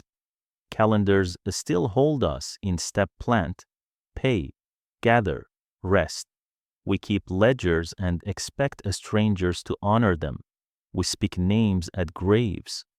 We hope someone beyond the room keeps a record of what was fair and what was mean. The labels change, the habits persist, What the Anunnaki offer in the end is not exotic imagery, but a way to match the human scale to the cosmic. A loaf laid on a small altar and the path of Jupiter across a month belong to the same order. A law carved in a stone and a prayer whispered at night both claim weight because both answer to courts that outlast a lifetime. That belief steadied people who lived with fickle rivers and capricious kings. If translated carefully, it can steady us. So the human story behind the Anunnaki is not really about gods. It is about choosing to live as if words bind, as if work is holy when shared, as if limits are gifts, and as if memory ties the living to the dead. The first cities pinned those choices to clay. Their tablets are small, their letters simple, their breath is still warm in the thumbprints that press them. Step back to where we began, a plain of glittering mud, a wind through reeds, a stair of brick warmed by evening sun. Somewhere a kiln cools, somewhere a priest marks the new moon, somewhere a court imagined or real listens, while a name is spoken clearly and entered on a record. The old word for that listening is Anunnaki. It has traveled a long way and picked up many costumes, but its oldest duty remains to make decisions public, to make promises durable, to make life together bearable. The room grows quiet. The guard dims the lights. The tablet stays. It is enough